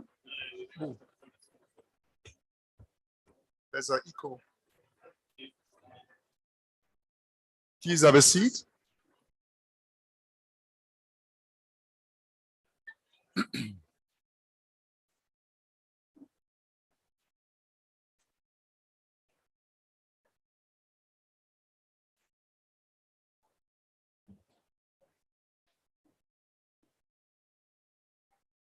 So I am Derek Baraldi. I'm the head of banking capital market at the World Economic Forum and the head of sustainable finance. I would like to welcome all of you, and most importantly, our dear panelist participants as well. We have a series of really distinguished speakers today. I will let them introduce themselves in a minute.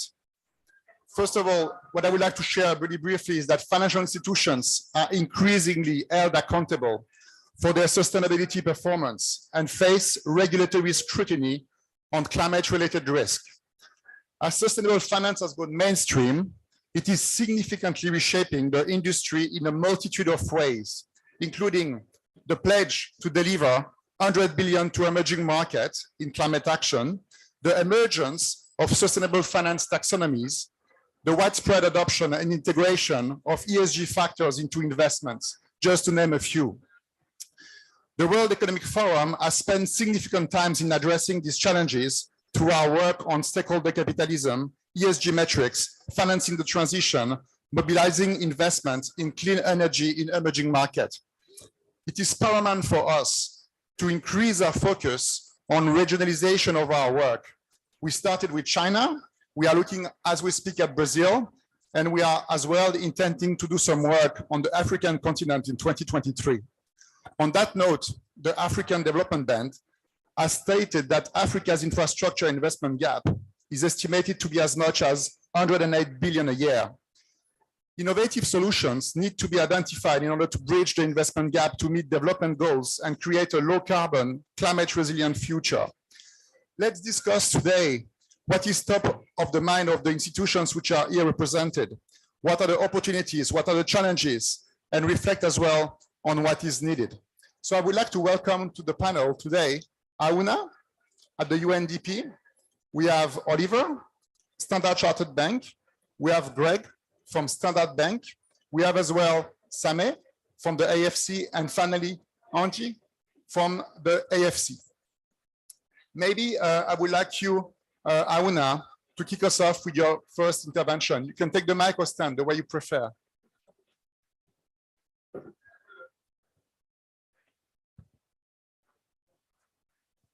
Thank you very much, Rick. And I want to welcome you all also and thank Web for this invitation.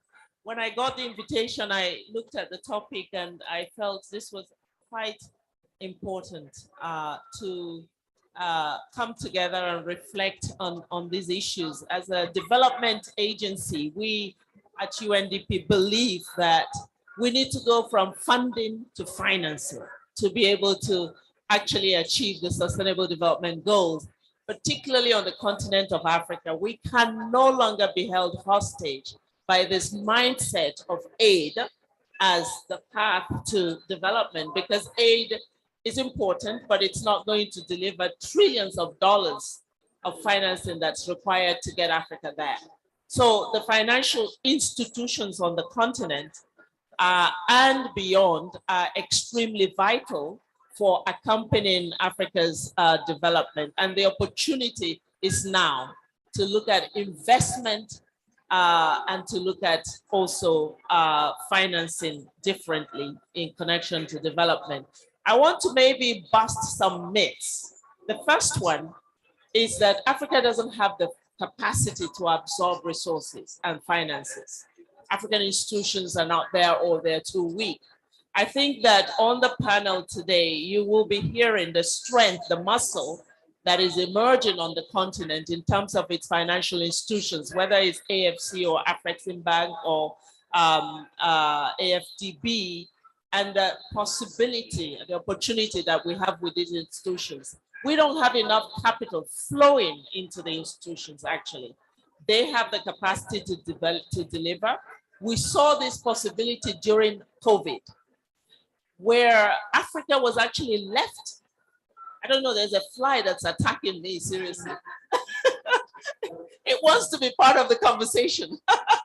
There is, you know, we saw how Africa was left behind.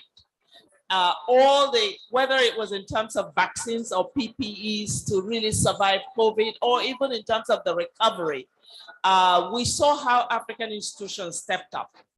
the African Union, under the African Union, working with the Afrexim Bank and others, came up with the financing to actually put Africa on a stronger footing in terms of protecting itself, protecting its citizens, but in terms of also having more preparedness for the future, including production of vaccines on the continent so that we are more ready for the next shock.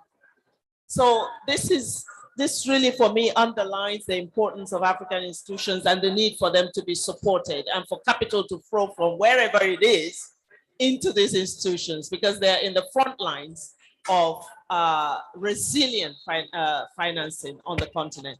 The second one, I think, is, I want to read this because it's quite important data, is the fact that Africa presents an unprecedented opportunity for investment, especially into the green transition.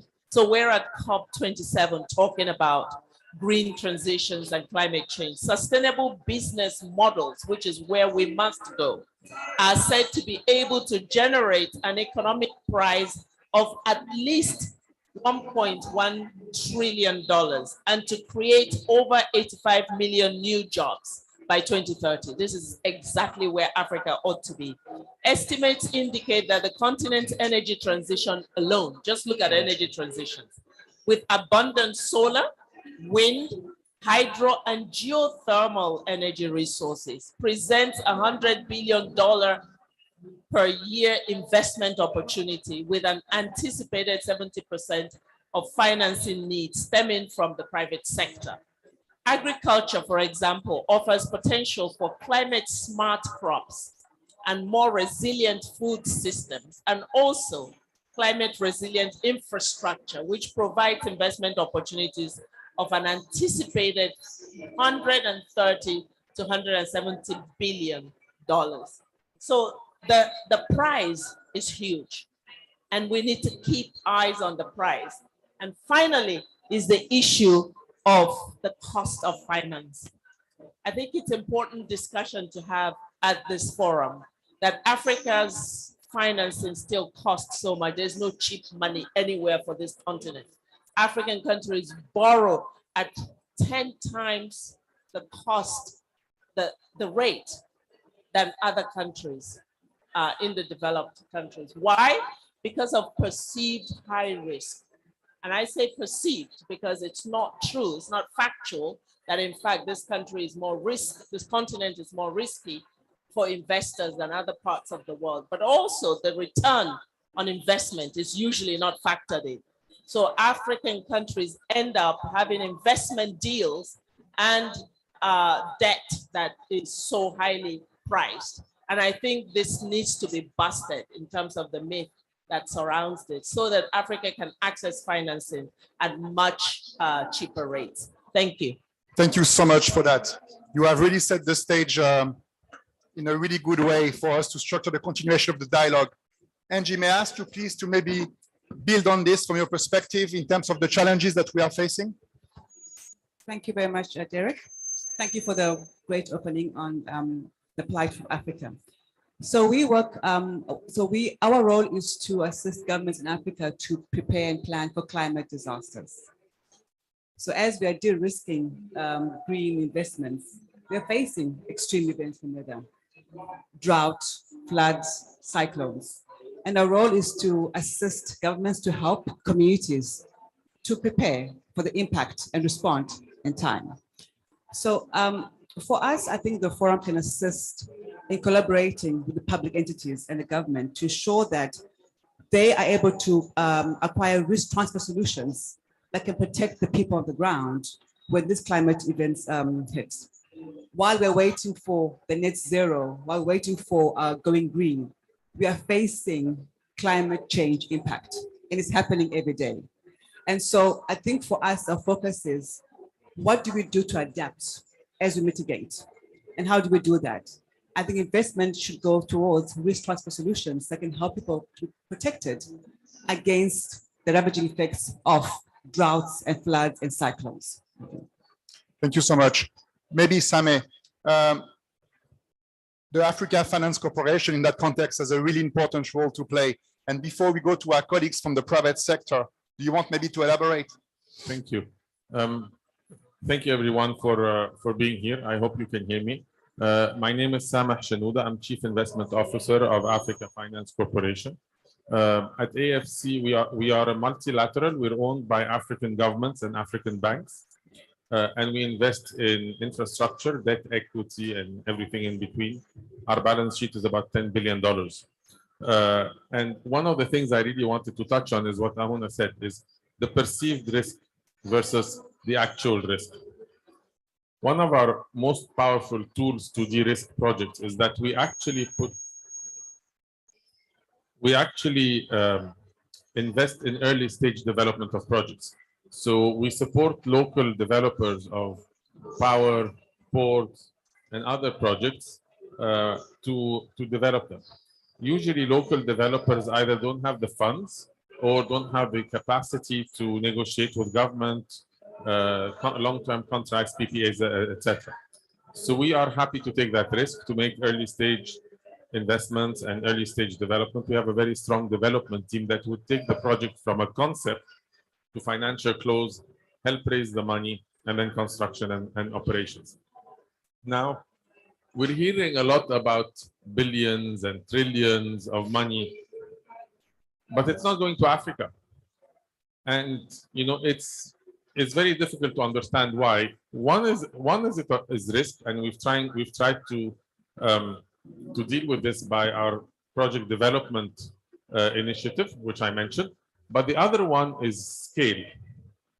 If we take, for example, renewable energy projects in Africa, a decent sized renewable energy project is a 50 megawatt to 100 megawatt project, which is very small for a JP Morgan or a Merrill Lynch or any of these very large investors that would like to write very big checks.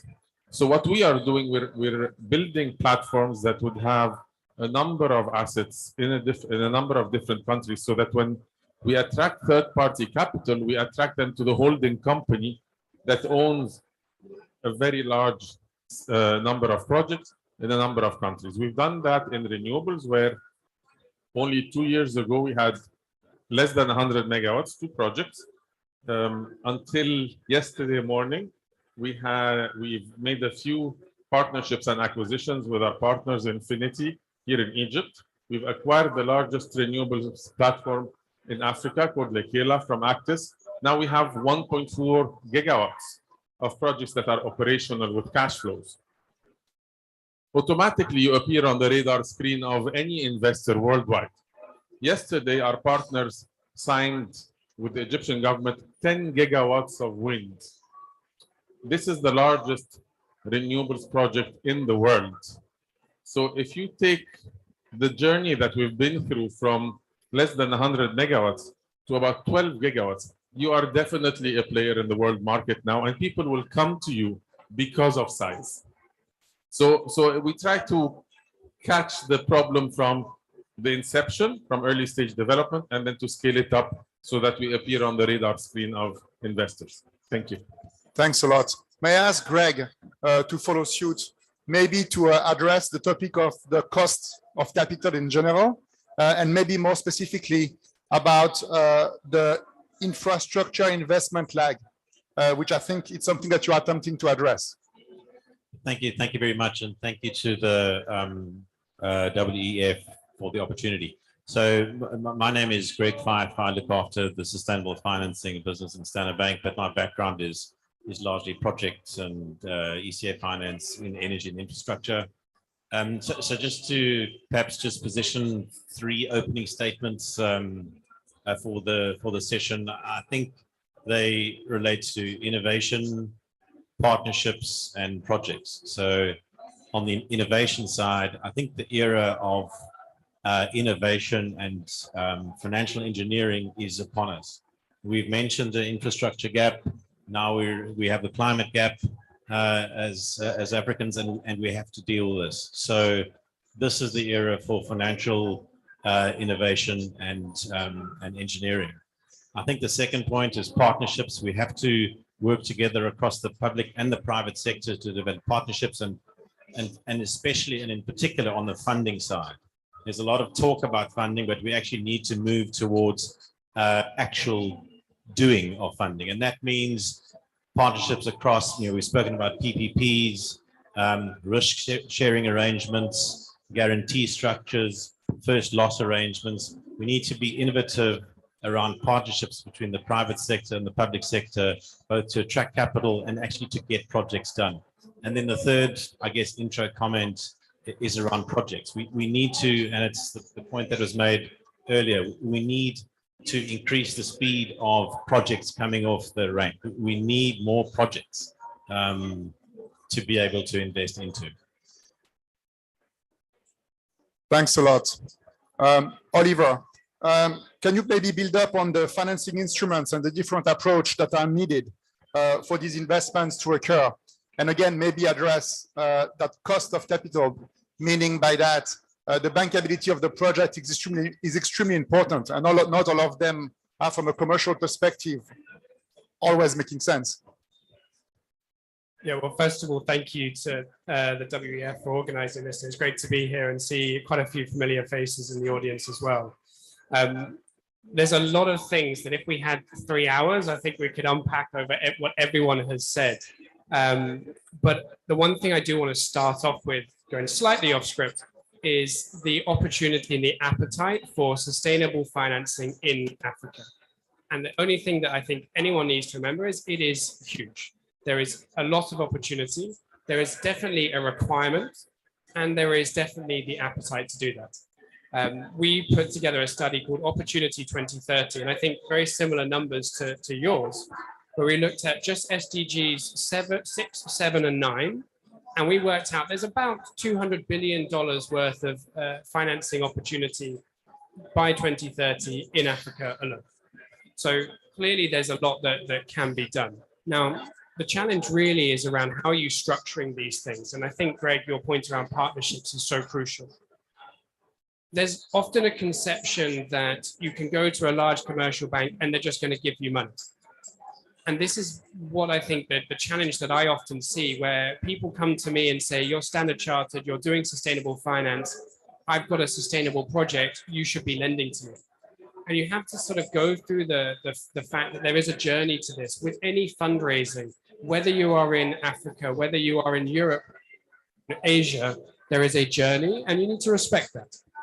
And we need to work with partners, with the likes of AFC, to bring in people that can come at the different stages of that life cycle, whether you're a company or a project. And that's what's really crucial, because you need entities that are coming in that are providing that early stage financing, that technical assistance to help make these projects bankable, so that the projects are structured, so that when you come to a large commercial bank like Standard Chartered or Standard Bank, the project is in a shape and a form that we can really get our teeth into, and it's at a stage where we can understand the risks appropriately. And I think that's where we go into this kind of cost of capital and cost of financing point of view. Once the risks have been mitigated to the greatest extent that they can be, and to a sensible extent, because you do need some risk. If you don't have some risk, then there's no return. And I think that's an important thing people do sometimes forget. Then you've got something that the cost of funding is going to be appropriate. But you mentioned the cost of funding for African sovereigns. We cannot dislocate the fact that African sovereigns are trading at distress levels.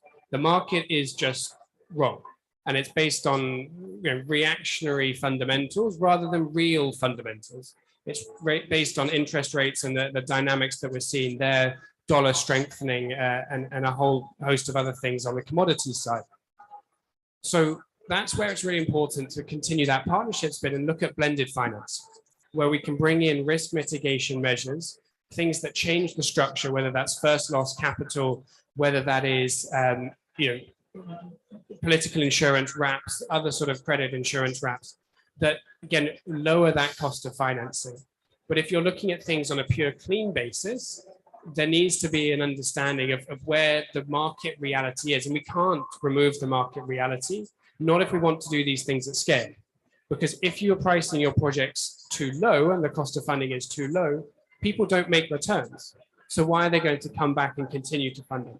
So there is a balance, and it's a tightrope, and I appreciate that. And there, we do need to make sure we're on the right side of these things.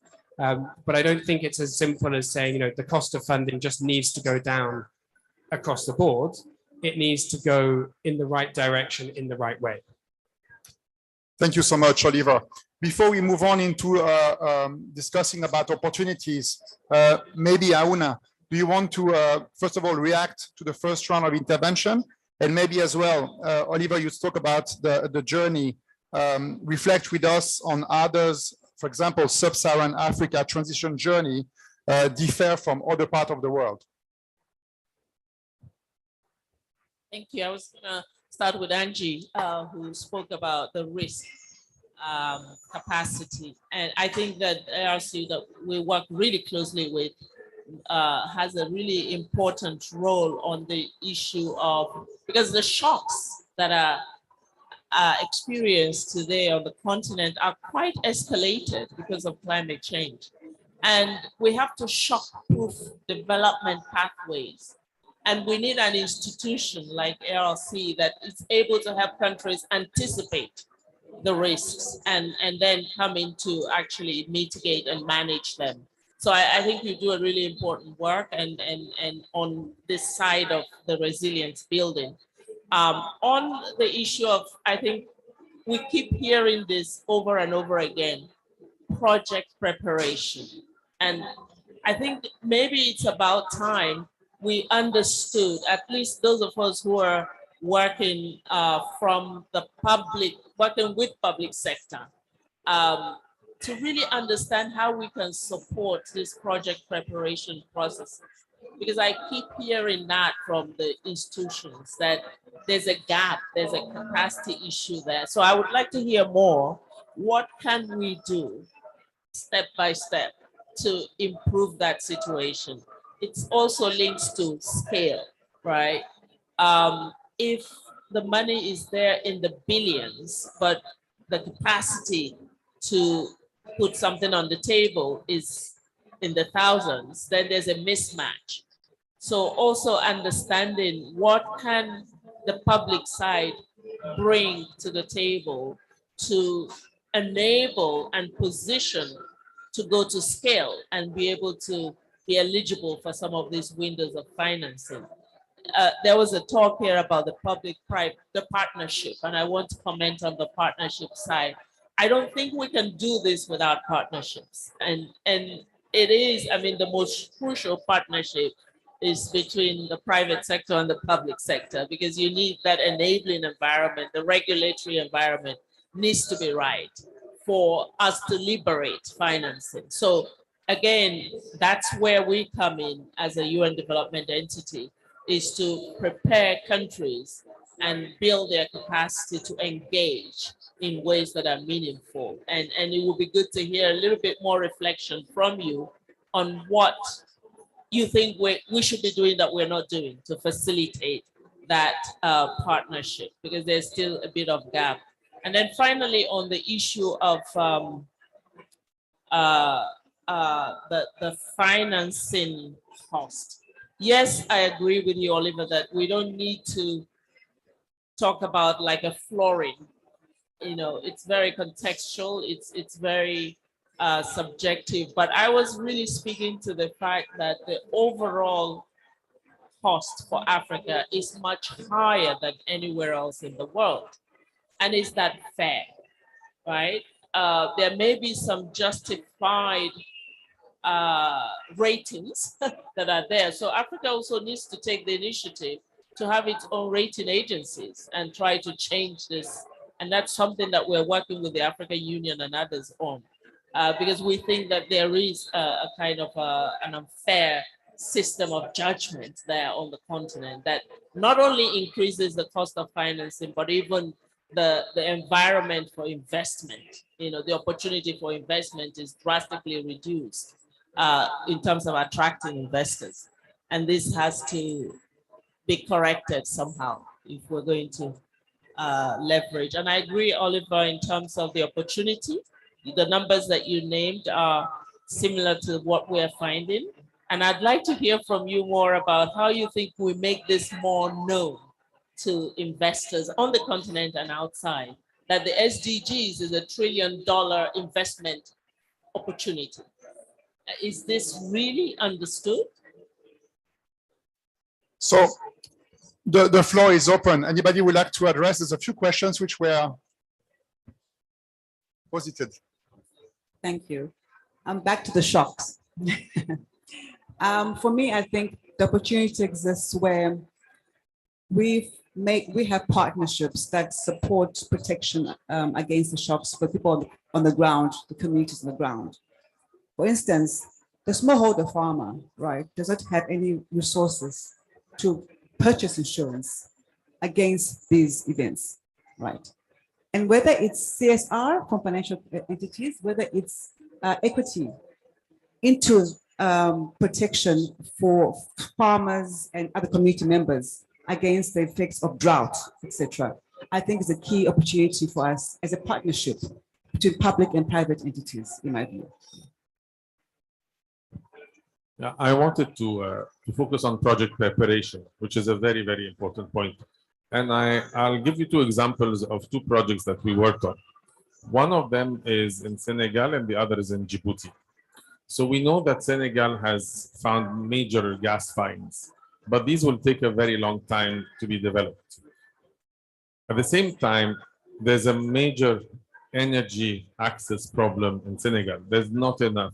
A lot of people do not have access to power, which means there are no hospitals, there are no schools. The streets in the evening are not safe because they're not lit, etc. So what we have done is that we went to government and we said, let us build a power plant. Let's not wait for the gas to be extracted, processed, and delivered on shore. Let us build a dual fuel project where we build the gas power plant, and if the gas comes on stream at the time, then fine. If not, then for a year or two, we will use liquid fuel. So that attitude of finding a solution, finding creative ways to do it is extremely important. Now, what we also did to de-risk it is that we brought insurance in as well. So that attracted a lot of interest from other lenders. If we move to Djibouti, Djibouti is a country that is not very outside ports because it's a very strategic location, because Ethiopia is a landlocked country and all the imports to Ethiopia come through Djibouti. It's not a very interesting investment destination. So they import almost 100% of their power, and they needed a renewable power plant, wind. And we said, look, if we go and try to raise money from other banks, it will take 2 years. What we will do is that we will fund with our partners 100% of the project, all equity. We de-risk the project, we prepare it. When it's operational, and it will be operational before the end of the year, then we go and raise the debt. Before we have reached COD, lenders are queuing up now to take part of the project. So the project preparation, taking that initial risk, and the innovative solutions are key to unlock these projects. I can just maybe respond Please. again on the cost issue, and then raise another point, I think. On the cost, and I'm not going to comment on the equity or fairness of Africa's borrowing, cost of borrowing, which I agree with you is unfair. However, a reality from a I guess commercial point of view is that the greater the level of certainty, predictability, the lower the risk, and that'll drive down the cost of capital. I think a great example and something South Africa should be really proud of is our renewable energy rounds, and that shows that if you look at the cost of debt for those projects from round 1 to where we are now bidding, in round 5, the cost has been driven down to such a level that it's at the senior debt tranche funding cost. It's almost better to go and buy South African government bonds. The pricing has been driven down by that degree of certainty in the market. So the other point I wanted to make is that it's not just the cost, but the currency. And Pete mentioned it earlier in the previous session. If we could fund more infrastructure, including climate infrastructure, in local currency across the continent, that is going to be more than half the problem solved. It's not necessarily just about the cost of capital, but in our context, it's about the currency. Thank you. Maybe Oliver, to follow suit, to what degree can opportunities be scaled across the region? Where do players need to be mindful of local differences, differing policy agenda? I think one thing that I always find is very interesting is if you go to almost any other part of the world, people talk about France or Germany or Denmark or the UK, but we tend to just talk about Africa. And we sort of forget sometimes that there are 54 different countries that are all very unique. They have their own opportunities, their own challenges, their own intricacies. And I think for me, that's part of what we need to really focus on is that there are these different stories. And that is going to help to scale things, because I think that's going to help to make sure that we're identifying the right things for the right place and not just saying this works for Africa. Because as soon as you start genericizing things like that, you start trying to drag and drop the same thing into maybe not the right place to actually put it there. And you start trying to scale the wrong things in the wrong places and in the wrong way. And I think that's a really, really important thing to consider.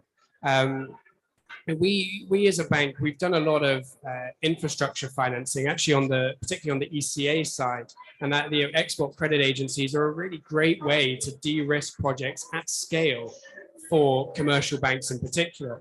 But we found a lot of that recently has been more on the social side, so healthcare, education, basic water supply, basic electricity supply, roads connecting rural villages, giving them the opportunity to actually get access to resources and essential services.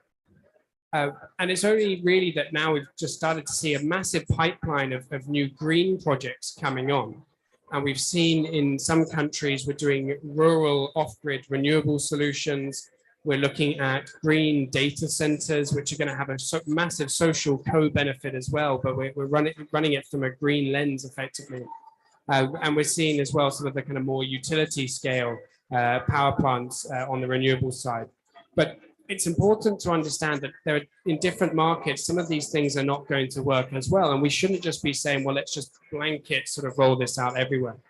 So I think that's one of the things that's really important to me when we're thinking about how do we scale things, is remembering to localize. And it's great that on the global stage, Africa's coming together as one unified voice, because I think that's important to get the message across and make everyone take notice. But for those of us that are active and investing in the continent, we need to really remember that there are all of these different geographies that we need to bear in mind, and that I think is going to be crucial to making sure that things are scaled in the right way. Thanks a lot, Oliver. We mentioned briefly the social aspect of the transition, the education as well that is required in order to have sufficient people to help in terms of building up the pipeline of projects and deliver going down the road. Maybe you want to react on that, but in addition to this, you mentioned the role of the public sector. So if you look at the US, they have this Inflation Reduction Act, which is unmatched, if you wish, program in order to support the energy transition. We have Repower EU, which absolutely is going to be key in acting as a launch pad for these projects. What are the type of tools that are required for the region here? What are the type of public institutions effort that are required in order to not maybe match this type of efforts we see in the US and the EU, but what could be triggered to mobilize capital at scale here in the region? First, I want to agree with Oliver's point that we need to look at Africa in a disaggregated way and not just always lump, everyone in the same kind of category. But there is something to say for an Africa voice. And I think when Africa's unity is important, as for instance, at this COP, having a clear Africa position, then it is worth invoking that, because this is a region that emits the least in terms of green emissions, carbon emissions, and yet is really facing huge impact. So that is one voice of Africa.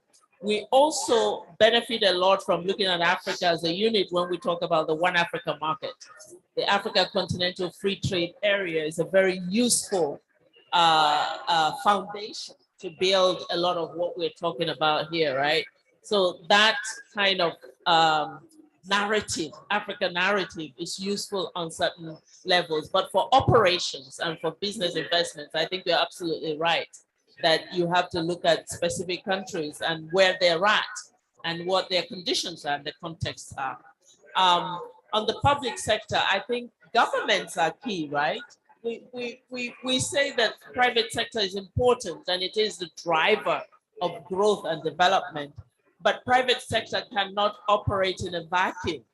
It needs that enabling environment and foundation and partnership and handholding from the public sector. And nowhere is this more important than on the continent of Africa, where countries are still at the early stages of their development. So how do we activate governments at all levels, the national, the regional, national, and local levels, starting with the African Union, for instance, which can, build that consensus and coalition behind the things that facilitate private sector engagement, then governments and what they have to do to create the opportunities and make and de-risk. So de-risking is one area where also public institutions can come in, but also multilateral institutions like the multilateral financial institutions can do a lot of investment that help de-risk the environment for private business to be crowded in. I think it's also, I can't remember your second question now, it was about no, and then the topic was as well on the social aspect of it and the education. Aspects, right. So, social enterprise is growing on the continent. And as we were saying earlier, if actually the sustainable development goals are very attractive to the private sector. We found that once the SDGs were adopted, we saw a lot of appetite, a lot of interest, excitement by the private sector to be a partner in this, because you see the opportunity in terms of investment. And I think we cannot ignore that. I think we have to continue to come back to the SDGs and to build alliances as a win-win strategy, right? The SDG is a win-win framework. You can make money saving lives, basically. You can make money protecting, securing hope for communities who have lost hope. What better opportunities there to have a purposeful, meaningful mission of your business? So that's why I started by saying the business model being transformed to take into account this imperative of development, social, economic development is really the future for business. If your business model is not addressing the key needs, the key challenges, development challenges we have today, you are not creating opportunity for yourself, because unless we can free the world of poverty, business cannot thrive. Business cannot thrive in a world where the vast majority of the population is poor. It's without energy, so that's why I call it a win-win opportunity for business and for the development agenda. So Sameh, maybe on the de-risking and the role of MDBs and public institutions to this private-public collaboration, what's your perspective? So I want to highlight a point that I think a lot of people are missing. If we want to find funding, we have to start at home. And there are huge pools of capital with sovereign wealth funds, with pension funds in Africa, African money investing in African projects. Now, the three largest economies in Africa are South Africa, Nigeria, and Egypt. If these three large countries start spending money from that pool of capital, from the sovereign wealth fund, from the pension funds in Africa, that's a huge first step that will attract others. The problem is that more than 99% of that money goes into US Treasury bonds, into Europe, etc., because of the risk profile. If we can convince these pension funds and sovereign wealth funds to allocate 5% to African infrastructure projects, it's going to be transformational. But we have to start at home. Excellent. Greg, you wanted to intervene? No, I just wanted to agree. Oh, fantastic. Thanks a lot. Maybe, Angie, you wanted to briefly build on the topic of education and the skills which are going to be required. I think we underestimate the level of non-awareness around climate change impact. I think for us, for me personally, I think the impact of climate change is not being shared with people on the ground. So we know that it's coming. We know we have events that are linked to climate change. But I think our communities do not understand what it means for them personally to pretty much to a point where we actually fail to bring them with us when we drive our climate change agenda.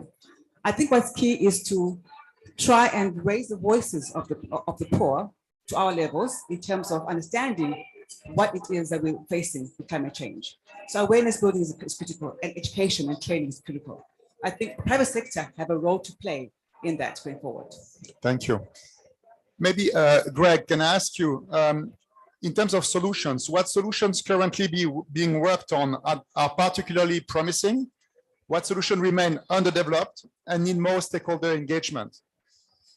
So I think in the field of sustainable finance and let's maybe talk to use of proceeds type facilities, so green bonds, green loans, and maybe renewable energy, we are seeing more private and public sector collaboration.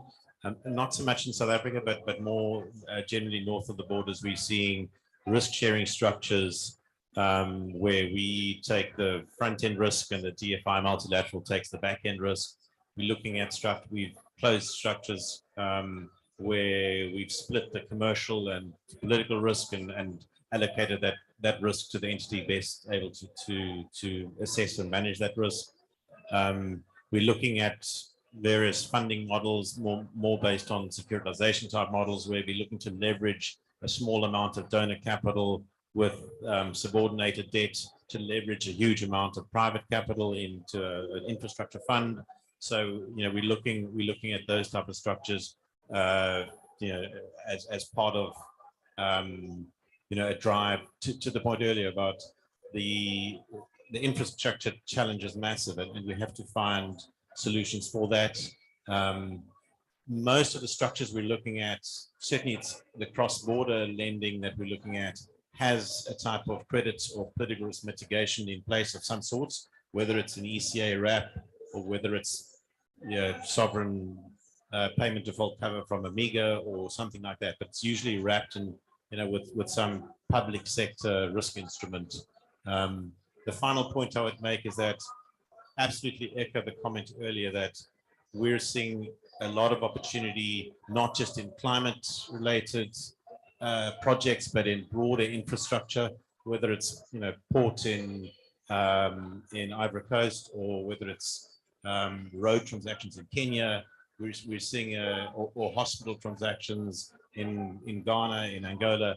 We're seeing a lot of infrastructure opportunity, but most of it, I must say, outside of the piece that might be provided in local currency is credit wrapped in some way. Oliver, what is the role of private sector again in advancing these solutions? What are your needs? So my comment to this is going to pick up actually on the win-win comment. We, a couple of months ago, produced a report called Just in Time, where we looked at the financing requirement to get to net zero for emerging markets by 2060. So missing the goal of the Paris Agreement. And we worked out that that was a $95 trillion need, which is, even if that's a little bit off, that's a phenomenal amount of money. Now, this isn't just Africa, this is emerging markets across the world. our numbers say that about 83 trillion of that needs to come from the private sector. So clearly the private sector has a massive role to play in this. What was really interesting is when we started to break it down into what happens if emerging markets self-finance through borrowing, through raising taxes, versus what happens if developed markets play that role and come in. And that's where we saw the win-win really, really clear. If emerging markets are self-financing, we've worked out that it's going to be household consumption globally is going to be around about 5% lower per annum. And that's going to have a cost of around about $3 billion, I think, per annum. I have the numbers somewhere written down on a note on my phone, I'm sure. But either way, significant impacts to the global economy if emerging markets are left to self-finance. If you look at that opportunity on the other side, where the developed markets are coming in and they're providing that capital, it's the opposite. We're actually seeing an increase in global GDP, an increase in global household consumption, and a net positive for the global economy. So a win-win. And that's why I think the role of the private sector is really crucial. And the reality is that you look at those numbers, 83 versus 95 trillion. What we need is the public capital to be playing that catalytic role. And I think that's what's really important. I spend a lot of my time talking to different people at some of the DFIs, saying that what you need to be doing is you need to be actually making life slightly harder for yourselves by bringing us as commercial banks in earlier. Come to a commercial bank when maybe you don't need us to get a transaction done. Come and say, look, we want you to come in and provide 5% of the ticket size, 5% of the financing, so that we get comfortable. We get a very low risk structure. Maybe we get slightly different terms to the rest of the 95% to get us in the door, but we then see the project. We see the project succeed. We see that in practice, actually, this can be low risk. We see that we get our interest paid and that we get our principal paid back at the end. Because the next time, what's going to happen is we can come in for 15%, 25%, and it goes on and on and on. What I'm personally seeing is that a lot of the time we're waiting until the DFIs are able to sort of say, well, we can do 50% and you can do the other 50%. And it's almost too late for us to start looking at these sorts of projects because we've not been able to build up that experience a little bit earlier. So I think that's a really important thing to think about. If we do want to scale this properly and make sure that public capital is truly catalytic, then we need to be looking at when we bring the commercial capital in and the life cycle for that sort of continuum of funding. Thanks a lot, Oliver. Before we go through the panelists for a last round and your final statement, I think we've covered the fact that we are looking at a situation where we have not enough capital, but nevertheless, we see an unprecedented opportunity. We talked about the cost of finance, about de-risking mechanism, about new business model that would be required. We stress the importance of innovation, of partnership, of the fact that there's a pipeline of project that needs to be built. So we would like to thank you really much for this tremendous discussion. We talked about these challenges, the opportunities, the further collaboration required, the role of multiple stakeholders as well. In that context, we are inviting you to join our community and are looking forward to continue the discussion at our annual meeting where possible path forward will be assessed. We'd like to thank you for your contribution today and look forward as well to your collaboration. Maybe a closing statement from you, Hauna, to start with. Well, I guess the centrality of capital is what has come out of here, that we need capital, whether we're fighting climate change or fighting poverty. And that capital can come from anywhere. It can come from within, in terms of Africa's resources, Africa's money being used for African development, or it can come from outside and create that magic of a win-win. So investing in Africa is it's not charity. It is definitely creating opportunity in Africa and elsewhere. And I think this idea of de-risking, of having the public money coming in early to support investment is something that we need to definitely take up in our business, how to make that happen. And finally, for me, is the idea that we need support on project preparation. That actually hit home for me, because I think we're missing a lot of opportunities because we're not leveraging enough. And I would like to go deeper and see how we can programmatize that and really make a difference there. And for me, lastly, is what Samuel was saying from AFC, we need to document where you have good projects, what good projects look like, and how we can have a good template to work with overall. But thank you, this was extremely useful. Thank you. Angie? My closing statement is that we need funding to help people to respond to extreme weather events and shocks from that. Private sector, please come in. We need that. And I think, and as long as we're trying to, obviously, as long as we're mitigating, we're still facing huge impacts and losses and damage from the event. So we need support in that.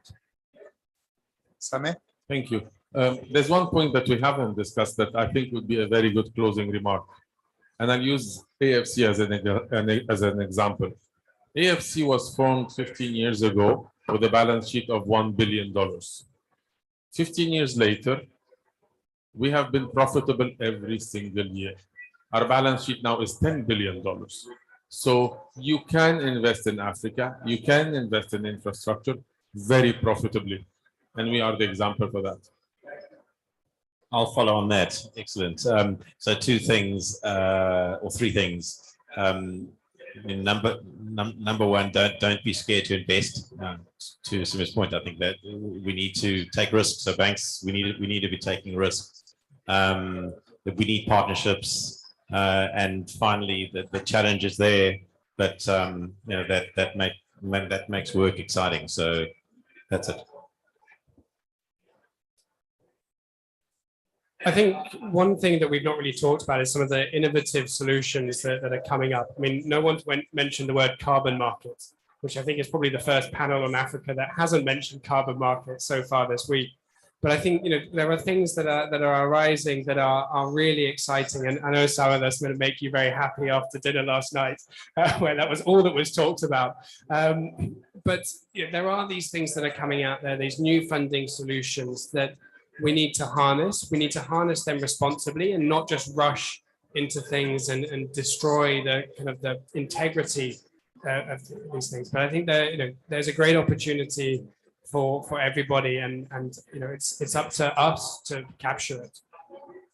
Thank you so much for being here today and to have that discussion. Thanks to the audience and to the people online as well. Have a great day.